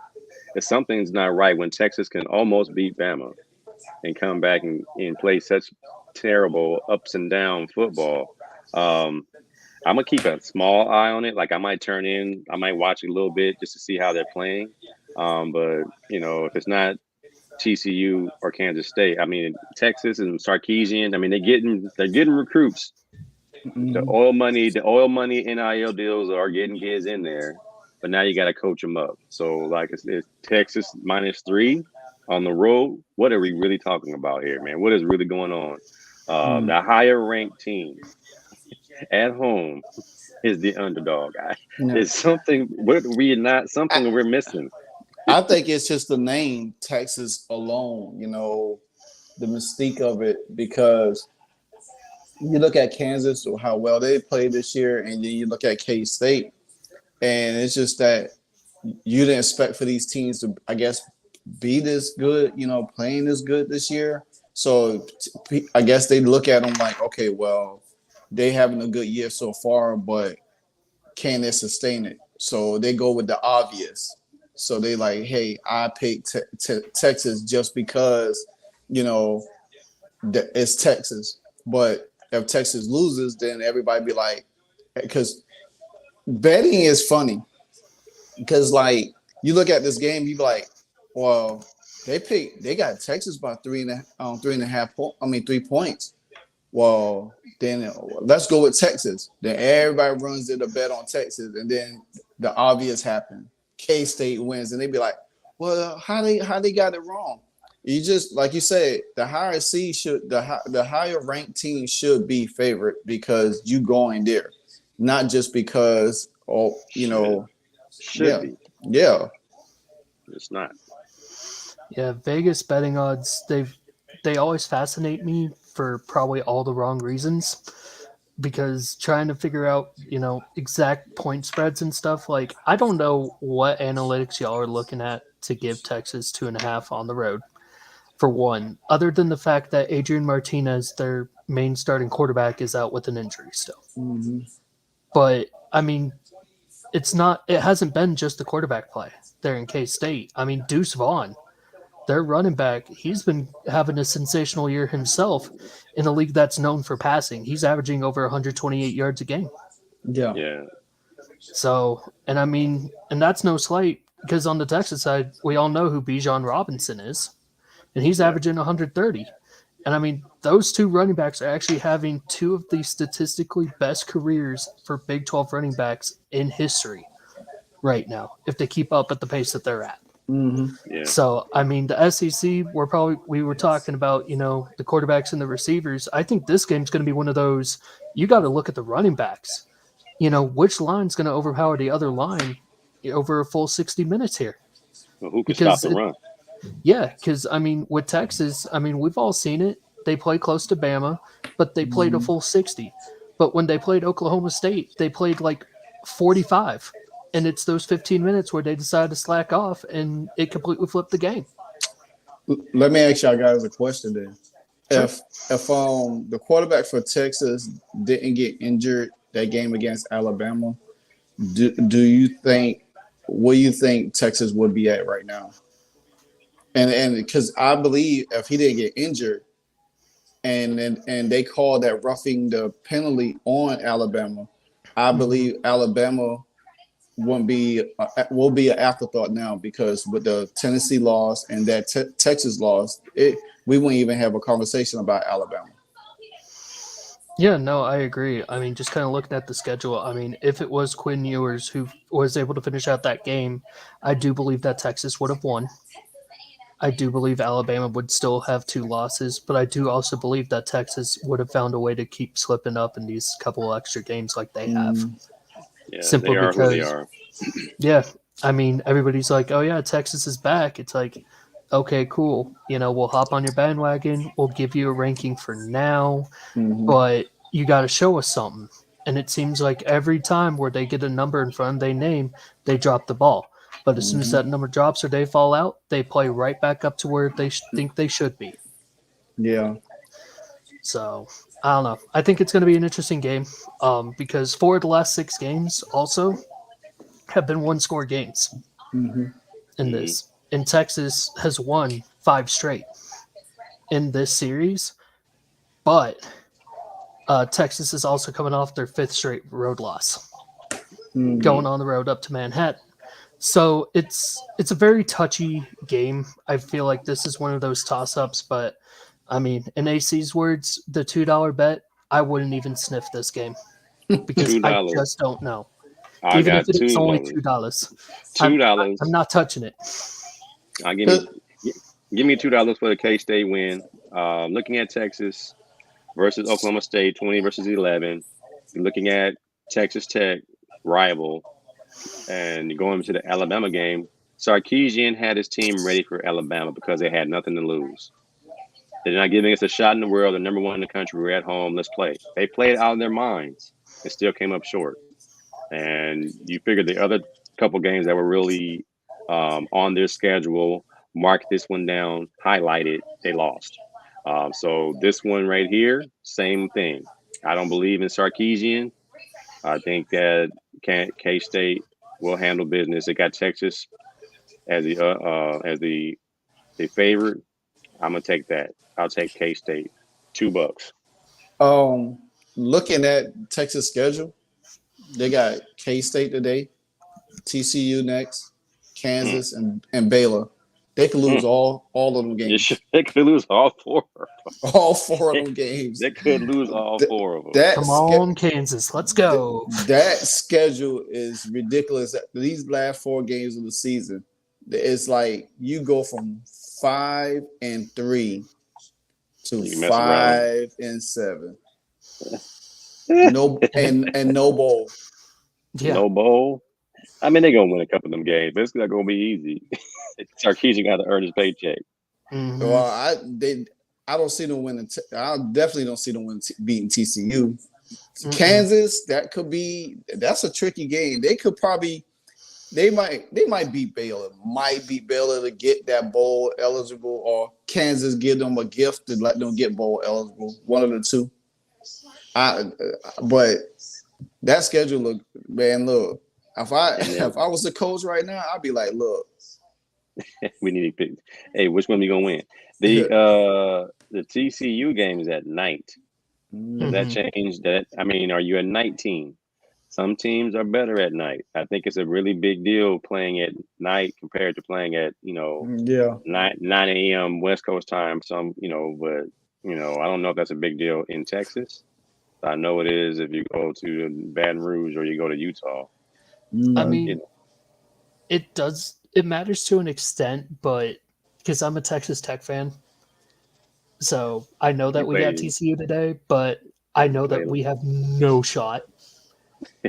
Like, I'm sorry, even if it's at home at the Jones, unless we get some like 08 Michael Crabtree magic going, no. I'm sorry, I love my boys, but no, it's not. No, TCU is going to be just fine today. So they got to score 50 to win that game. They honestly might, and Texas Tech will probably still be at about 21. So, but the thing is, if TCU does have that blowout win, I think the committee will have to start looking at that number 7 and making it a 6 or a 5 or something. Well, just on principle alone, they're undefeated, and it's still 4 games to go. They should still be up there if they're undefeated. Put them up there, and it's not going to be the end all be all. People still have to play the conference championships. The fact that Alabama's in front of TCU is like they're going to start that mess again. Here we go again. Yep. And TCU is not a mid-major. Big 12 is a Power 5 conference. Exactly. Like, if it's going to be a Power 5, let it be a Power 5. They treat them like Cincinnati came from Conference USA, right? That's not a big dog. No, they not came to the American. The American. Yeah. They're treating them like mid-major. So TCU's in the Big 12. Give them your props. Yeah. Remember, like some years ago, TCU almost crashed the party before. When they ended up playing Wisconsin in that Rose Bowl game. Yeah. So that was still a pretty good game too, if I remember correctly. So, but yeah, no, I mean, at this point, it feels like we've covered every other undefeated team. I mean, Ohio State, I'm not worried about them. I'm not worried about Michigan. But one game that I might be worried about, and I'll call it a trap game. I just don't know how much I feel about this because I've never liked Notre Dame. I've always thought that they've been the overhyped prima donna team of the college football world, trying to be the true independent, but yet they're always playing ACC games.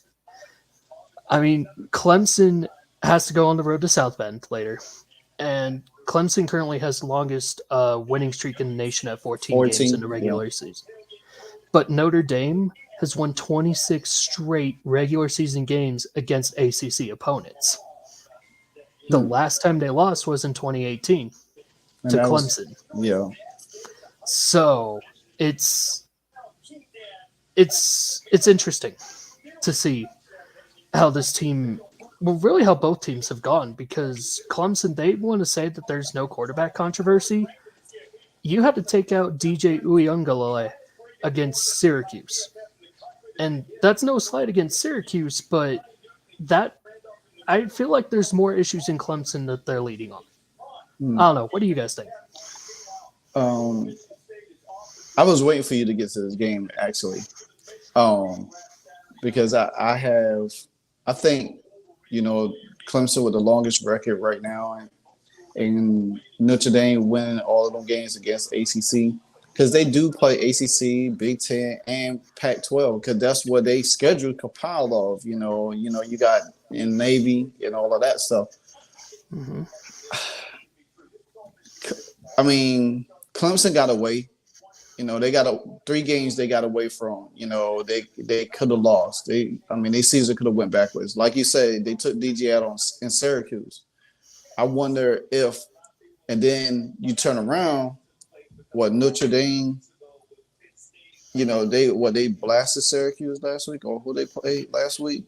They played Syracuse and they won by 6. Yeah, so I think this game will be closer than most. I think if it doesn't go Clemson's way, and if they could get the DJ a little bit, I think we'll see a DJ getting pulled out again.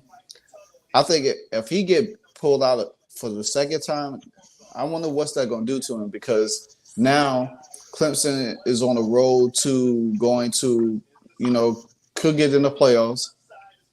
And if you don't have confidence in DJ in the playoffs, and all the other 3 teams in the playoff is way stronger than Clemson, I just think that Tennessee's better than Clemson. Mm-hmm. Definitely Georgia, Alabama, Ohio State. I think Michigan's better than them. I think Oregon's better than them. TCU is better than them.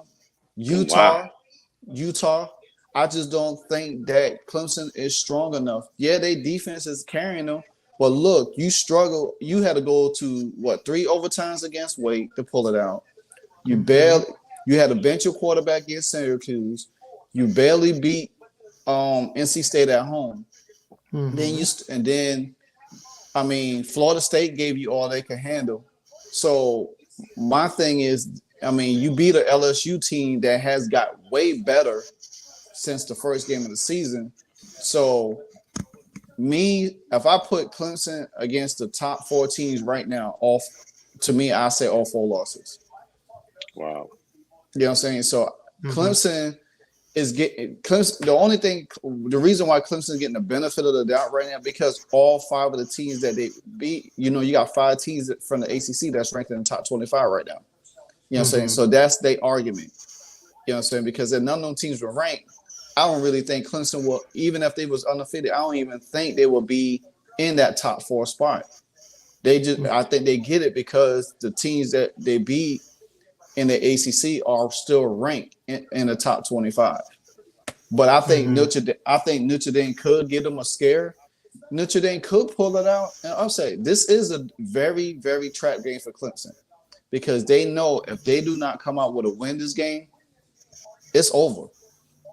No matter what they do in the ACC championship game, it's pretty much over, because then right then and there, then you have everybody else is jockeying for the next spot. So, yeah, that could easily open up a spot. AC, what are your thoughts? Well, we get something we don't normally get. A team in Syracuse who's played both of these teams the last 2 weeks. So they struggled with Clemson, and they got blown out by Notre Dame. So Notre Dame plays Clemson. Notre Dame handled Syracuse like they were little kids, whereas Clemson barely beat them by 6. That should tell you a little bit about how Clemson is on the decline.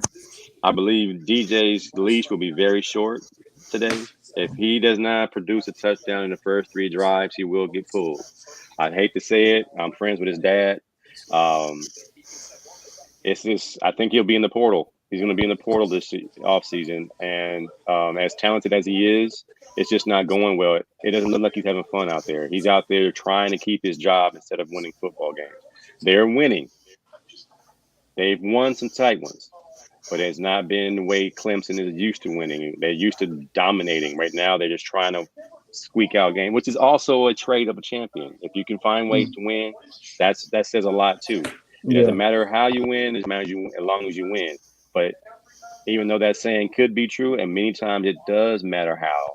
How are you winning? If it's a struggle and you guys are supposed to handle these teams and you're not, there's something wrong there. Mm-hmm. So they're primed for it. Isn't really an upset because it's at Notre Dame Mm-hmm. at night. Another place that's not very easy to play Yeah. at night. So you're gonna hit, touchdown Jesus or whatever you gotta do down there and make it happen. But Clemson is in trouble tonight. And Notre Dame has nothing to lose. Yeah. Again, they don't have a conference championship. They gotta win these games to be considered to any top bowl. And they're playing for their bowl lives right now. Yeah. So I'm gonna pick Clemson, but I believe it's going to be a dogfight to the end because Notre Dame has nothing to lose, and they have a very tough team because they played the same opponent in Syracuse, and Notre Dame has that mental edge that we destroy the team that they barely beat. So Mm-hmm. they probably believe they can do it. But now Yeah. it comes down to athletes versus athletes and game plan versus game plan. And Clemson has a lot more to lose because they're right there on the cusp of being in that bowl championship series. So they're going to have that extra incentive to continue that undefeated streak. Yeah. I agree. Yeah, it's going to be interesting, but I think it's going to be the fandom in me that says, "Give me Clemson," and You just give don't me like Notre them. Dame. You just don't like No, Notre Dame. Just don't like mm-mm. them. I can't do it, man. I can't. I don't understand all the preseason hype they always get. I don't understand why they're. I don't understand it. Like, okay, cool. This isn't the '80s. This isn't Lou Holtz. This No. isn't season 3. This isn't Catholics versus Convicts Yeah. Notre Dame. Right. This isn't Joe Montana Notre Dame. Heck, this isn't even Brady Quinn Notre Dame. They're already on their second string QB, and everybody's like, oh, yeah, Notre Dame's the greatest thing that's ever come out of college football. And it seems like they always get in top 10 votes every It's history, preseason. man. Yeah. It's history, man. They got an NBC deal. I remember in high school, like I got a letter from Notre Dame, and my coach was like, "This is it. You've made it. Notre Dame wants you." I'm like, I don't care about no Notre Dame. I don't want to go to and freeze in South Bend. They're like, but that's Notre Dame. It's Notre Dame. I was like, so I want to go to Grambling. I want to go play in this. I want to go Right. play in the SWAC. I want to be SWAC. I don't want to go to Notre Dame. They're independent. Shoot, I'd rather go play for the evil empire than go play for Mhm. For touchdown Bama? Jesus. Oh man. I That don't if know if about that that. don't tell you, if that don't That's tell you how I feel. that's animosity right there. Well, and it's not even. I don't know if they've ever even done anything to deserve it other than just pure, like you said, it's Notre Dame. It's Notre Dame. What have you done? Because I'm sorry, but in my lifetime, y'all haven't done nothing. In my lifetime, they had Rocket Ismail and Tony Rice. I That they had did, Mhm. I and had to watch. yeah, Yeah, Martin seen them boys. Oh yeah. When they had them boys, Woo. you couldn't help but like Notre Dame when they had them boys. No, I Chris, I mean I like Rocket Ishmael, but I'm telling you, Penn State. I don't like Ohio State because that 2002 against my Hurricanes. We'll talk about that next week. um, Maurice um, Claret gives you nightmares, doesn't he? yeah, I know the way they cheap shot at that was Rob. That was Rob. Willis McGahee. McGahee. Yeah, Yeah. they knew they wasn't gonna beat us, man. They was not gonna beat us. Mm-mm. But yeah, Maurice Claret, and now he's not nowhere to be found. But Yeah. but yeah, Rocket Ismail, the Notre Dame and Michigan games were the best. I mean, you really get into them games. It's like I really didn't care for Notre Dame back there, but they had some people, they had some guys, man. They had some dudes, man. Chris Zorich and Todd Light and Yeah, Tim Brown, all them guys, man. Them big old yeah, pads. They used to wear them big pads. Mhm. And it had them cut off jerseys and them big pads. I mean, that was some good golden age of football, man. And then I remember like it was yesterday when Colorado was number 1 in the country playing Notre Dame number 2, and they punted the ball to Rocket, and everyone was like, "Do not punt the ball punt to the ball Rocket." to him. and they punt the ball to him, and they got a clipping call. It's the only reason why he got called back. And I was like, man, that dude was electric, man. Nothing like them Yeah, days now, but those days are long gone. Like Ian said, forget them dudes now. I I can't yeah. was, stand Notre Dame. I was gonna say, so what you're telling me is Notre Dame is the Dallas Cowboys of college football, then? Pretty much. Basically, just American team, and different. everybody hates them. Yeah.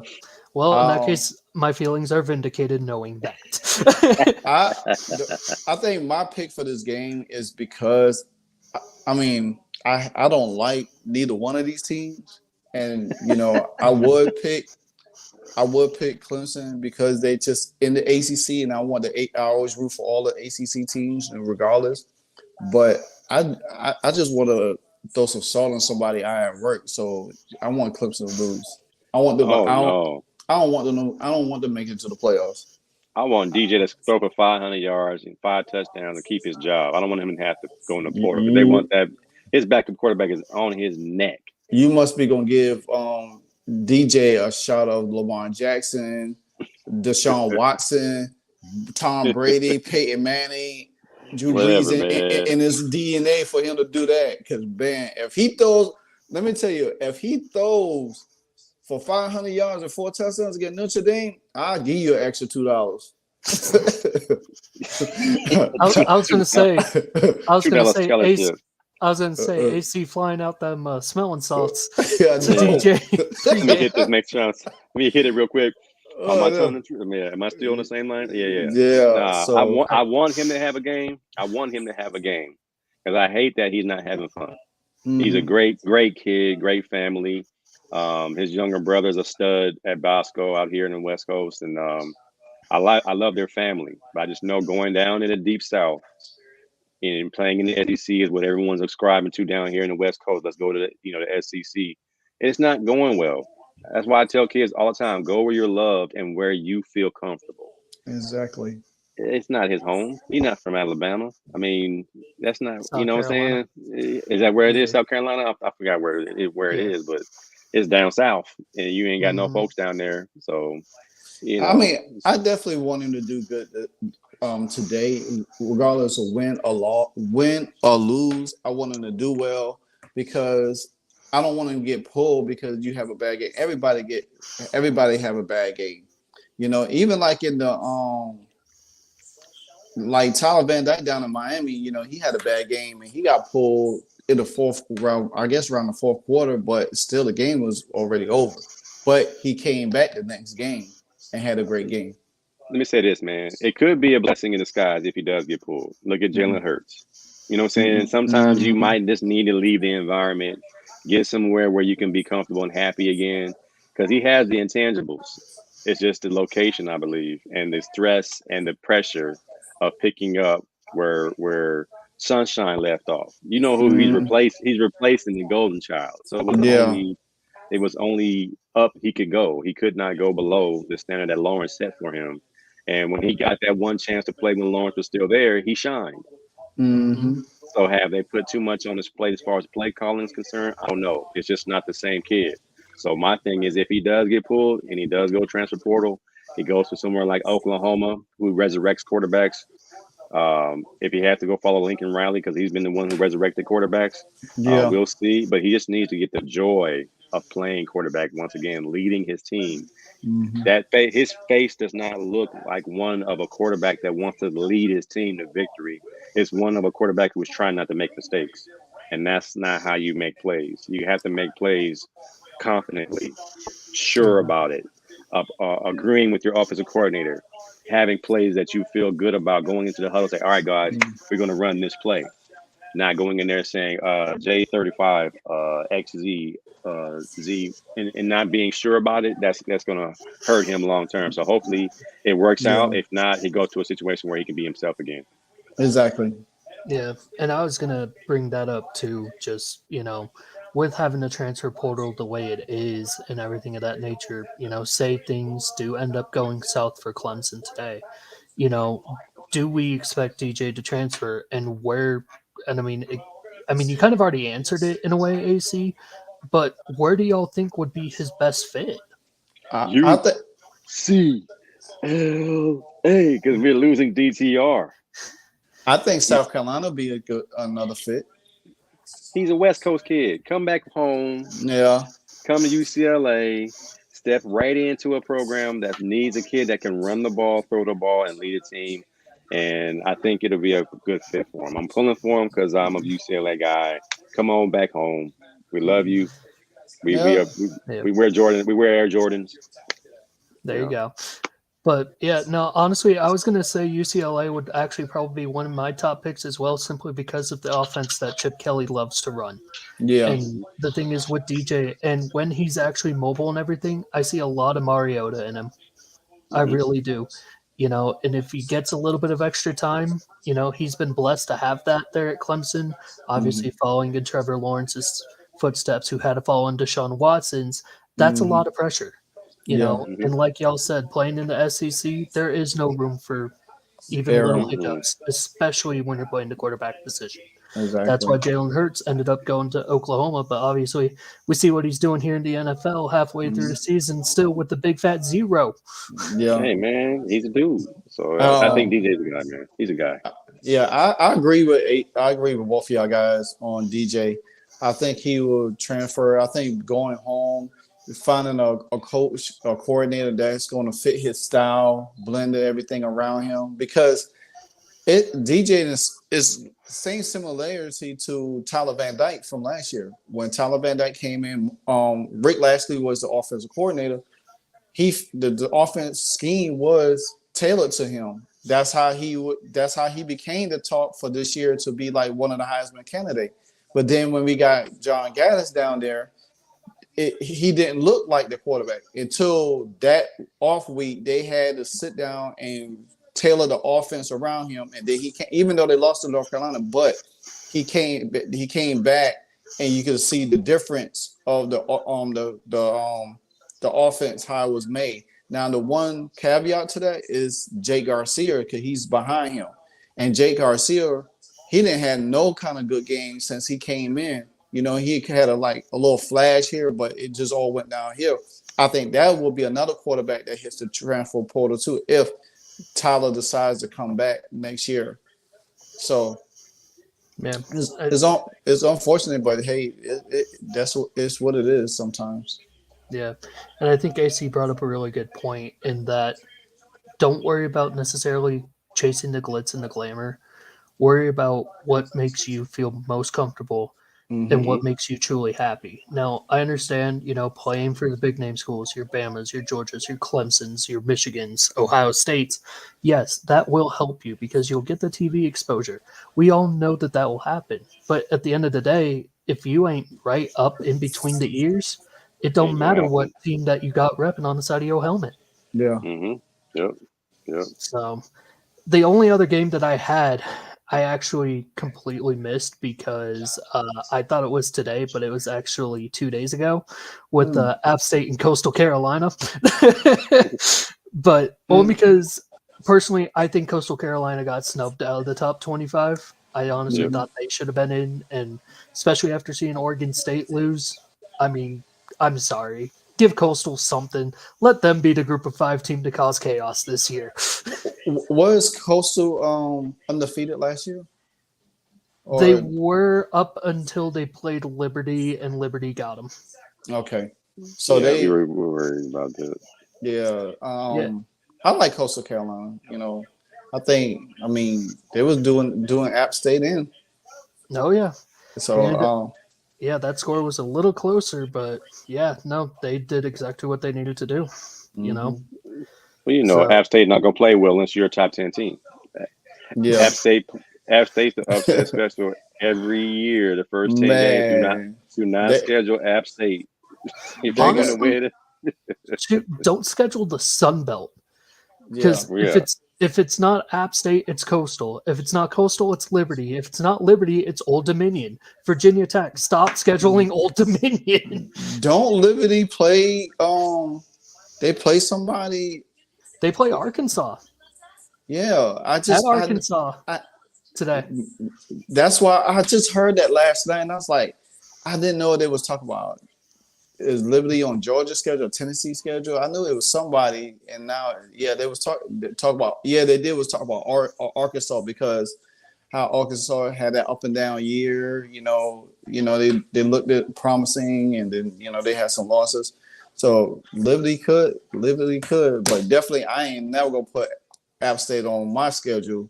If they play, I don't care who they play the first game of the season. I'm picking App State. It's gonna be close. They track It's gonna record, yeah.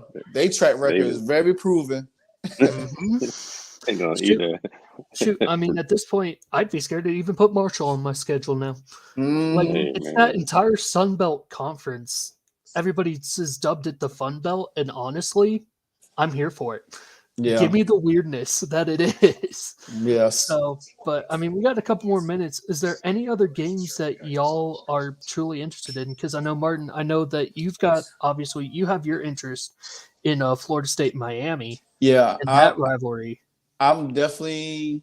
Well, apparently, I think Tyler Van Dyke is going to play. He's going to come back. He missed the last couple of days. I mean, not last couple of days, but last couple of games due to a shoulder injury. So, and I just feel like with him, we have a better chance to beat Florida State. Without him, I think we are getting run out of the building.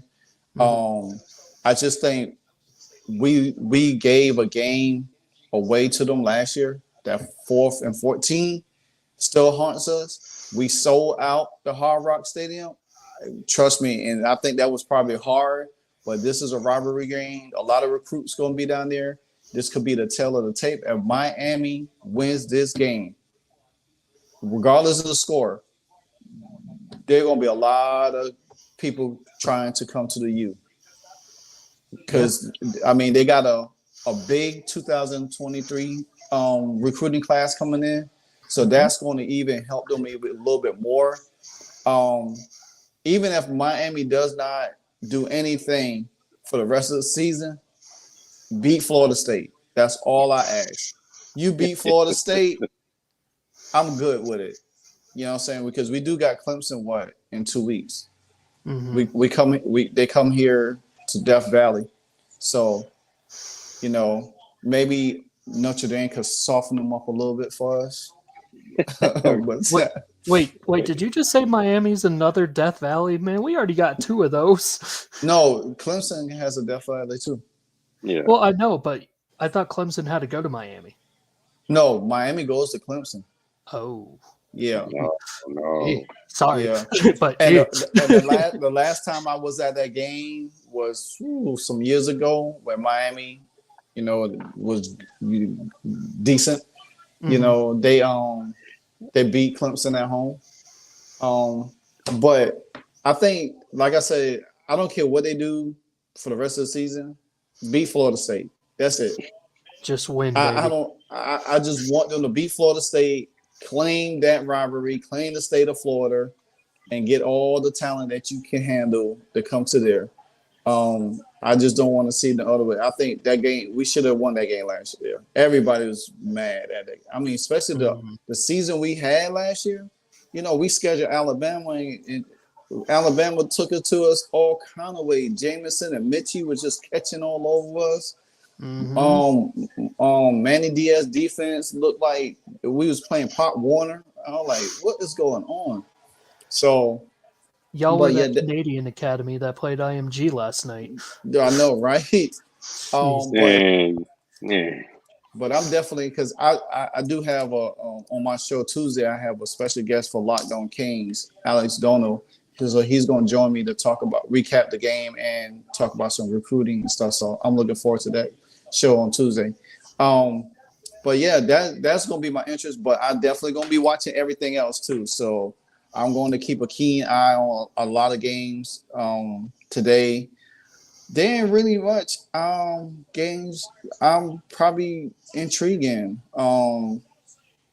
I'm definitely going to be watching the Clemson, North Carolina. I'm definitely going to be Alabama, LSU. Tennessee, Georgia. So I'm going to keep a track of most of a lot of games. Syracuse and Pitt now. Penn State. Let's for 1 second. Has anybody really paid attention to Illinois? I've been following them because of their running back. I mean, they 7-1. Yeah, and they are a 16-point favorite right now over Michigan State. Good. So I mean, that's That's another story for itself in the Big Ten. Yeah, honestly, I hope they drop them by 28. By 28, or add up all the numbers of all the players that did what they did in the tunnel. That's how much I want Illinois to win by this week. So, but yeah, no, I mean Illinois, they're on the fast track to represent the Big Ten West, and they're probably going to end up drawing, Michigan or Ohio State. And granted, they do have their one loss, but they do still have to play Ohio, or they do still have to play Michigan right before the big game. So that could be a preview of the Big Ten title game down there in Indianapolis. I was about to say, would it be funny, even though they might lose to Michigan in the regular season, man, they could upset Michigan and lead the way for Ohio State. And then, oh man, I don't even want to think too much right now. I mean, I had a lot of scenarios in my head. I was like, what would be funny if Illinois win the Big Ten?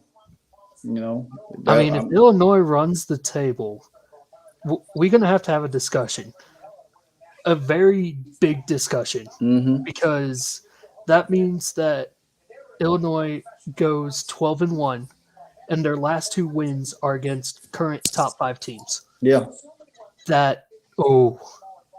Man, okay. Yeah. Okay. Now you got me thinking about this too. See. Yeah, that's intriguing. Because we was talking about everybody else, and then when I just like run through the schedule, I'm like, oh man, we really touched on Illinois, and I was like, Illinois is right there. They quiet as kept too. Like really. Yeah. So I mean, yeah, if they run the table, they go. Man, I'm gonna tell you, the committee will probably have 12 teams next year starting. Yeah. They'll probably like, they're gonna be like, we gonna start this next year because it's gonna be too much for them to really try to think and figure out. Yeah, definitely. And AC, I know your boys are on the road down in Tempe this week. Yeah, I don't see any games in the Pac-12 worth watching. It's a bunch of one-sided. I don't think there are any upset specials. So I will be watching the Miami-Florida State game. Still mind-boggling to me that Miami's been down for so long with all the talent in Miami and the Florida area. From days past as one of my favorite teams, going back to the U when they were the U. It's just mind-boggling to me that they can't put together a good squad and a good coaching staff and be a winner consistently down there. I'm also going to keep an eye on the SWAC, the Jackson State playing Texas Southern. The eyeballs are on them. ESPN Plus is going to carry the game. Who is SWAC? I am SWAC. I'm going to be watching Deion Sanders and the Jackson State Tigers the rest of the season to make sure they are a SWAC. Right. And Texas Southern's coming off a good win, so they're going to be challenged. They got the bullseye on their back, so it's always going to make for a good game. So I'm going to check that out on ESPN Plus, and I'm going I keep telling you, Ian, Big Martin, I'm going to have my cheesesteak, a big bag of chips, a Chico stick, some red vines, and a cream soda, and enjoy these games, man. I have nothing to worry about. I am, a kid in the candy store, man. We got a full slate. It's going to be a good day, man. Yep, and the first game kicks off here in about 25 minutes. So, because I'm here in Colorado, Air Force Academy's right up the road, about 10 minutes from me. So, but they are down in Texas getting ready to play the second half of the Commander-in-Chief's Trophy rivalry against Army. So, I mean, that's going to be the first game, and then I think I'm with you guys just following the big games of the day. So, but with that, I think that's going to be it for us. So, I mean, you guys got any cheap plugs that you want to do one more time for your smelling salts, AC? Nah, I'm good. All right, man. AC Sports Live on Tuesdays at 1. I'm trying to do it on Tuesdays and Thursdays, but hey, Empire Sports Network, let's keep it rolling, man. All these podcasts, check them out, man. Guys got some good content. Everybody got something cool to say. Everybody smell your smelling salts and have a good one, man. Get yourself up and watch these games, man. Peace out. One love. And Martin? Yeah, man. I brought all of my content to Sports Empire Network. My Monday show is Washington Commanders: The Aftermath. That's at 7 p.m. Tuesday, Kings on the Daily. That's at 7 p.m. Then Wednesdays, I have NFC East Roundtable at 7. And then Thursdays, I just plugged a new segment in called NBA Crossover, where I just dive into the NBA a little bit more because I have talked so much football this season. I just wanted to shift gears a little bit for everybody a little bit. And then I have my Chicago Bulls Red Alert show too. Still in the process, and you can always find me here on Saturday mornings with the big dogs in the house. And then and the NFC Beast tonight at 9, you'll find me again. And Sunday morning, you'll find me on the Sunday morning drive. So yeah, 7 days a week. I'm all over the place. Man, go to work. 9 o'clock tonight, I will be. Fair enough, Yeah. guys. Well, that has been our show. So for everybody watching, obviously hit the like, leave a comment, subscribe, follow these guys, follow me. You know where you guys can find us. But from all of us here at the Big Dogs on Campus, this has been the Week 10 pregame show. You all enjoy your college football weekend. We'll see you next week, and maybe TCU will still be number undefeated and higher than Alabama. Yeah, well, if we have any shakeups, we definitely gonna have a lot to talk about next weekend. Yes, You sir. better bring my $2. Tennessee over Georgia. $2. Yeah, I'll have it. I'll make sure I inbox you my cash out when Tennessee win today. So, but yeah, y'all stay safe, guys. Have a blessed one.